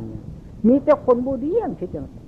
คันคนดีนี่ไผเว้าให้ฟังน้อมฟังเอามาเฮ็ดให้ได้บ่เนาะเหตุผลอันนั้นเหตุผลมันมาแก้ทุกข์ได้ประสบการณ์มันไปเบิ่งเขาโอ้ขออย่างนั้นนะเขาตีอย่างนั้นบ่ไปหมอพูดนี่เขาเอิ้นประสบการณ์ให้เฮารู้จักเอามาใส่คันเฮาบ่รู้จักเอามาใส่แล้วบ่รู้จักทั้งหมดเบิดเดียวมันสิว่าบาปตายแล้วอย่าไปตกนรกพุ่นนี่บุญตายแล้วสิไปขึ้นสวรรค์มันสิไปเว้าพุ่นนี่มันเป็นอยู่ในบ้านเฮาเดี๋ยวนี้นี่อันนี้ว่าเฮาเฮ็ดหลงบ่แม่นหลงได้เฮาบ่รู้จักคันเฮาบ่รู้จักกับหลงนี่อันใดสิดีกว่ากันหลงก็ยังแทนเลยเด้อันบ่รู้จักจักน้อยเนี่ยมันเต็มที่เด้ญาพ่อนี่เป็นทุกข์มาแล้วได้นี่เป็นมาแล้วทุกข์มาแล้วบ่รู้จักบุญญาพ่อบ่รู้จักแท้ๆบุญนึกว่าเฮ็ดบุญหลายๆตายแล้วสัตว์หน้าคนหยังสิได้บุญมันนี่ญาพ่อบ่มีเงินจนหมดเงินนี่ญาพ่อสร้างวิทย์จ้ะมีคำน้อยเดียวนึงก้อนนึงบ่รู้เท่าใดฮู้แม่เอาไม่เทียนกับมื้อแม่เฒ่าว่ามึงอย่าเอาไปให้จังซ่านนึงเจ้าของนึกว่าเอาคำก้นคำไปทิ้งใส่วิทย์แล้วตายไปหุ่นหน้านี้สิได้ไปขึ้นสวรรค์ไปเกิดเป็นเทวดาแล้วสิได้มาร่วมเอาคุมเงินคุมคำว่าซั่นกองขี้อ่ะมันสิไปได้จังได๋เจ้าของมันโง่ขนาดนั้นบุญแล้วบัดนี้เจ้าของขยันหามันเลิศหนีเงินเอาไปทิ้งใส่กองอุจจาระไปใส่ส้วมใส่ฐานมันสิได้บี้หยามก็ไปเป็นส้วมเป็นฐานเพราะคำอย่าไปคิดจังซั่นมันคิดผิดคนบ่รู้จักมันคาดคิดเอานั่นเพิ่นว่าถามมันหากินกับคนที่บ่ฉลาดถามเขาเอิ้นคนฉลาดคนฉลาดต้องทำนาใส่บนหลังคนโง่เฮาจะไปคิดว่าอย่างที่คนฉลาดซื้อขายคนบ่แม่นซื้อขายมันต้องพยายามอยากได้กำไรอันคนฉลาดเฮ็ดนาใส่บนหลังคนโง่นั้นเบิ่งบ่ออกได้หยังพอแต่ก่อน กระเจ้าหัวไอ้จัวนี่หรือว่าสลาดทั้งบ่เป็นคนสลาดอันนี้บวกเข้ามาแล้วศึกไปยังทำตัวอยู่นี่แล้วก็มาลอกมาล้ออันนี้เฮ็ดตามกันนี่คือบ่ไม่มาลอกมาล้อมันลงมาเลยได้นี่เพิ่นว่ามันบ่ฮู้จักนึกว่าพระแล้วไปทานแล้วจะได้บุญหมดบ่แม่นนี่บางทีคนไปลักของเขาไปเป็นนักปุ้นนักจี้นักโทษมากลับมาบวชมื้อนี้เขาก็สิไปเคารพจังซั่นบ่แม่นเด้นั่นอันนั้นจิตใจมันเป็นผีอยู่เลยได้นั่นบ่แม่นสิใจจิตใจเป็นพระเด้ให้เฮารู้จักเลือกเอาพระมาไว้แท้ๆได้ยังอย่าไปถือเอาอย่างซั่นพระพระนั้นให้ถือเอาว่าผู้ใดสอนดีพูดดีนั้นให้ชื่อว่าผู้นั้นเป็นพระยอดต้นโพโตห่มเฮาว่านั่นเฮาสิเอาลูกเอาผัวเอาเมียบ้านเฮาไปเอาผู้เฒ่าผู้แก่มาบอกมาสอนเฮาอันพวกเขาผู้แก่ได้เพิ่นต้นโพโตห่มคันผู้เฒ่าผู้แก่ขึ้นมาก็กินแต่เหล้ากินแต่เนื้อโอ้ยเจ้ามายังหมดของเฮาซื่อๆมันบ่มีประโยชน์แน่นั่นอันคนที่เอามาสอนเฮานี่ผู้น้อยก็สร้างผู้ใหญ่ก็ตามอันต้นโพมันมีใบดกไม่หนาแปลว่าคนมีปัญญามาสอนเฮาจีดีเพิ่นเอิ้นต้นโพโตห่มไม่แก่นร้อนมาที่มีห่มบ่มันก็ล้นใส่หัวเฮาซ้ำซะหนัวมันโดกนี่คนผู้ที่บ่มีหยังนี่เอามาสอนเฮามันสิฮู้มีหยังมันก็มากินข้าวเฮาหมดซื้อหมูซื้อไก่มันก็มากินของเฮาหมดแล้วก็แล้วซื่อๆนี่เนาะเฮาจะได้กลมฮู้มีหยังกับคนจังซั่นว่าให้ฟังซื่อๆนี่คันเว้าจังสิอ้อยหลวงพอดีมาลบล้างขนบธรรมเนียมประเพณีแล้วเอ้าก็ยังว่าให้ฮู้จักแก้ก็ยังว่าให้ฮู้จักปลดเปลื้องความผิดมาเว้าให้ฟังซื่อๆนี่นะอันนี้เลิกซะความชั่วน่ะเฮามาพากันสร้างคนดีนี้ขึ้นให้บ้านเมืองเฮาอยู่เย็นเป็นสุขช่วยกันแก้ไขปัญหาความชั่วนั้นออกเอาความดีเข้ามาบ่อนใดมันบกพร่องหาเพิ่มเติมขึ้นให้มันดีอย่าซัวให้มันดีตั้งแต่บ้านนอกคุณบ้านไหนก็ให้มันดีอย่าให้มันดีตั้งแต่เสื้อแต่ผ้าทันสมัยจิตใจเลวทรามคืออย่างนี้มันจิตใส่ได้บ่อย่างนั้นอย่าพอเบิ่งคนสู้มือเดี๋ยวนี้บ่คือคนแต่เก่าคุณว่าคนแต่เก่านั้นคนซื้อหักดีไปใส่มาใส่บ่ลักบ่ขโมยกันสิ่งของเอาไว้ตามท้องให้ท้องนาไปเบิ่งมื้อเช้ามื้อแลงยังคือเก่าห้วยมัดไว้นำให้นำนาเฮาไปเบิ่งยังคือเก่าเดี๋ยวนี้มัดบ่ได้มัดไว้นำให้นำนาสิ่งของดีๆเอาไว้บ่ได้เถียงให้เดินนาเฮามัดห้วยในคันบ่ล้อมหัวดีๆก็มาลักเอาซ้ำเฮาว่าเจริญเตียงเสียจิตใจคนมันเลวทรามจิตใจมันต่ำซาจิตใจมันบ่ดีอย่าไปถือจังซั่นอันนี้แหละเพราะว่าเมืองคนดีซั่นแต่เป็นคนบ่ดีเมืองไทยเนี่ยเป็นเมืองคนดีเด้เมืองพุทธเด่นมันนับว่าเป็นชาวพุทธแต่แล้วบัดเดียวฆ่าฟันกันทุกมือใดบ่มีมือคนบ่ตายอ่ะเบิ่งแม่ข้าวหน้าหนังสือพิมพ์มีสู้มือฆ่ากันตีกันนี่ดีบ่จังซั่นบ่ดีแล้วจังซั่นพระพุทธเจ้าเพิ่นสอนว่ามันบ่ดีจังซั่นมันเดือดร้อนเพิ่นนักปราชญ์บัณฑิตเพิ่นยังหาวิธีมาแก้เขาเอิ้นคนฉลาดมาแก้ปัญหาสิ่งที่มันเลวร้ายออกไปเพิ่นว่านั้นบ้านเมืองเขาซุมื้อเดี๋ยวนี้การศึกษาเราเรียนก็ดีอันใดก็ดีแต่สำคัญเรื่องจิตใจมันเลวทรามเรียกว่าบ่ดีให้มันได้ไปเพราะมันคบเอาแต่คนบ่ดีเนี่ยเจ้าก็บ่ดีข้อยก็บ่ดีมันก็เลยอยู่นึงกับขันอันบ่ดีหันดังนั้นการเข้าหาพระเจ้าพระสงฆ์ฟังให้มันเกิดสติปัญญาบ่แม่นสิไปกราบเอาบุญซื่อๆอันบุญนั้นมันดีแล้วเฮาใจดีนั่นแหละบุญเฮาไปกราบพระเจ้าพระสงฆ์อยู่กำลังสบายใจนั่นแหละบุญเฮาถ้าหากเข้าใจบ่ดีไปกราบพระเจ้าพระสงฆ์ก็อย่าค้อนตีหัวอยู่เพิ่นมันสิไปกราบพระบ่มันบ่ดีเพิ่นอย่าว่าเมืองคนดีแต่เป็นคนไม่ดีบัดนี้เมืองก็ให้มันเป็นเมืองคนดีคนก็ให้เป็นคนดีหน้าตาแข้งขามือเท่าเขาดีแล้วให้เฮาจิตใจดีสร้างดีฉะนั้นไปฟังเทศน์นำพระเจ้าพระสงฆ์ให้ฟังเอาเหตุเอาผลเหตุมันเป็นอย่างสั้นผลมันเป็นอย่างสั้นเพิ่นว่าฟังเอาเหตุเอาผลประสบการณ์นะไปเบิ่งแล้ววัดนั้นเฮ็ดจังสันวัดนั้นเฮ็ดจังสันบางคนนะบางวัดนะสร้างโบสถ์หลังเดียวบ่แล้วจักเทื่อมันสิแล้วง่ายบ่คันมันแล้วง่ายมันสิบ่ได้เงินญาติโยมมันสิว่าจังได๋มันก็สร้างอันนั้นได้เอาเงินญาติโยมไปเฮ็ดอันนั้นเอาเงินผลที่สุดเงินพระบ่มี เอาแต่เงินโยมไปสร้างแล้วแม่นจังใดจังสันก็แม่นเฮาเป็นผู้สร้างสันสร้างเอาสัตยศถาบรรดาศักดิ์ของเพิ่นพุ้นเพิ่นเป็นอย่างสันให้เฮาเข้าใจเรื่องเพณีคันบ่เข้าใจเรื่องเพณีก็โอ้ยเฮาก็บ่ได้แก้จากเทื่อแล้วความผิดพลาดมันก็เต็กเข้าสนบนบัดนี้คันพลาดสร้างนี่ยกกับพลาดแท้ๆเด้อคันสร้างคันเป็นพลาดแท้ๆแต่มันบ่สร้างจังซั่นแล้วว่ามันคอกเอาเงินเข้ากระเป๋าก็มีได้คนมันเป็นอย่างนั้นเลย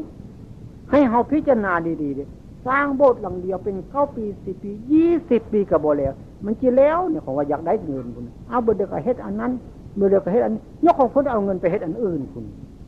คันตั้งใจแต่สิสร้างโบสถ์หลังเดียวโอ้ยบ่เดียวก็แล้วเขาญาติโยมพอแห้งแล้วไปสร้างแล้วบ่ซัได้เงินพระได้ไปสร้างเงินโยมผู้ได้มาสร้างมันคันบ่ได้ซื้อเสียงยศถาบรรดาศักดิ์พระผู้เป็นผู้ใดเนี่ย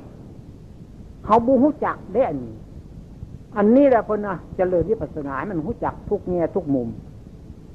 ทุกทิศทุกทางเพิ่นให้รู้จักจังซั่นอย่างพอว่าอยู่คันว่าเนี่ยว่าเอาดีแต่ตัวเองซั่นเอาบ่แม่นเอาดีตัวเองยังพิมพ์หนังสือมาแจกหมู่เจ้านี่เพราะหมู่เจ้ามันคันว่าโง่หมู่เจ้าสิเครียดก็คนจริงก็โง่กับอันบ่รู้จักก็แม่อันเดียวกันนั่นล่ะคนโง่เฮ็ดจังซั่นคนบ่รู้จักเฮ็ดจังซั่น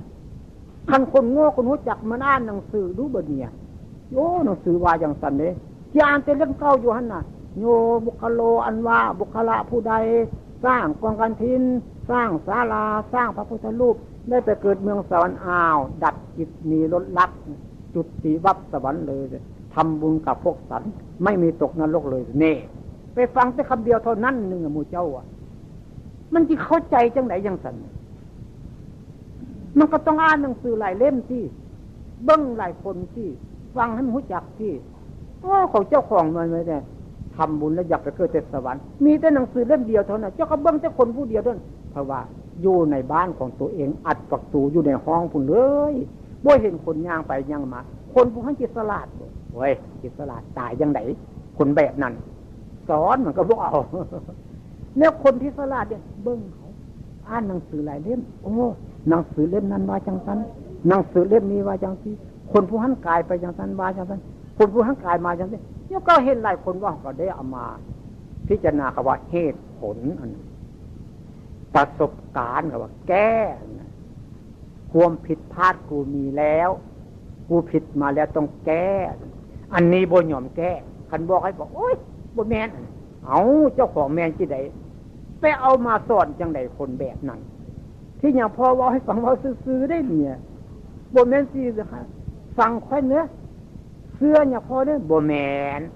อย่าพอบอกให้เสื้ออย่าพอว่าให้ฟังซื่อๆตายแล้วไปเกิดสวรรค์โยคันเจ้าอยากไปสวรรค์เจ้าสิมาเอิ้นหมู่ไปหยังเจ้าอย่าบ่ไปผู้เดียวเจ้าคันมาได้บุญเจ้าอย่าบ่เฮ็ดเอาให้มันหลายเจ้าอ่ะอย่าไปเอิ้นเอาผู้มาเฮ็ดนี่ลองคิดลองดูหมู่เจ้าคันมาเฮ็ดบุญแล้วไปแล่นเอาผู้หันมาเฮ็ดแล่นเอาผู้นี้มาเฮ็ดตัวเองอย่าบ่เอามันพอผู้เดียวแล้วอยากได้ให้หยังจะได้บุญแบบนั่นแหละเพราะว่าเขาบ่รู้จักบุญอันบุญนั่นน่ะเฮ็ดเอาผู้เดียวก็ได้อยู่ให้มันสบายใจนี่นะบุญนะเนี่ยบอกว่าตายแล้วเพิ่นว่าไปเกิดเมืองสวรรค์จุดสีวับสวรรค์เลยเด้อมาทำบุญกับพวกสันไม่มีตกนรกเลยเพิ่นว่าขายนามาไวๆสร้างกุฏใหญ่มโหฬารเพิ่นว่าฮีบเฮ็ดเขาจักใส่ผู้เจ้าก็จะไปเมืองสวรรค์ฮีบให้เขาใส่กันคนสลัดมื้อเจ้าสิได้ไปตกนรกเนี่ยมันตรงกันอยู่จังซั่นให้ฮู้จักคันคนตายแล้วก็เอาแล้วบัดน่ะเฮ็ดจังซั่นเฮ็ดจังซี่เอาเครื่องมาประดับประดาโยประดับประดาอย่างคนตายอ่ะมันสิมาเฮ็ดหยังให้เฮามันสิก็ว่าหน้าลาบานใจโขเพิ่นนี่หน้าลาบานใจแล้วเมื่อเจ้าของได้โซคนตายหน้าลาบานใจโขโซคนตายซั่นนี่หน้าลาได้คันหมดเงินแล้วบัดนี้มันโซคนตายกับหน้าบานแล้วบัดนี้เขามาหลอกเอาเงินอยู่หั่นแล้วมันโง่ขนาดใดเฮาเดี๋ยวนี้เนี่ยพ่อหาเรื่องมาว่าให้ฟังซื่อๆได้เดี๋ยวนี้เนี่ยแล้วจะว่าเนี่ยพ่อโง่กับแม่โง่หมู่เขาเจ้าอยู่แต่ว่าเนี่ยพ่อบ่เอาแบบนั้นเนี่ยพ่อบอกซื่อๆเฮามีศรัทธาเนี่ยมันหลงเดี๋ยวนี้มันเฮ็ดมาตามแบบมันก็ดีอันนั้นบ่ใช่มันบ่ดีให้ฮู้จักพ่อแม่ตายไปแล้วให้เฮาประหยัดให้เฮาเฮ็ดจังใดมันจังสิดีซิเอาไปทานเหมือนเอาเจ้าเอามาเท่านั้นมันก็หมดเงินเฮาซะหนว่าเนี่ยผู้ทุกข์มันก็ทุกข์ลงไปซะหนว่าแล้วก็หน้าบานเนี่ยบัดเนี่ยว่าได้หน้าได้ตาซั่น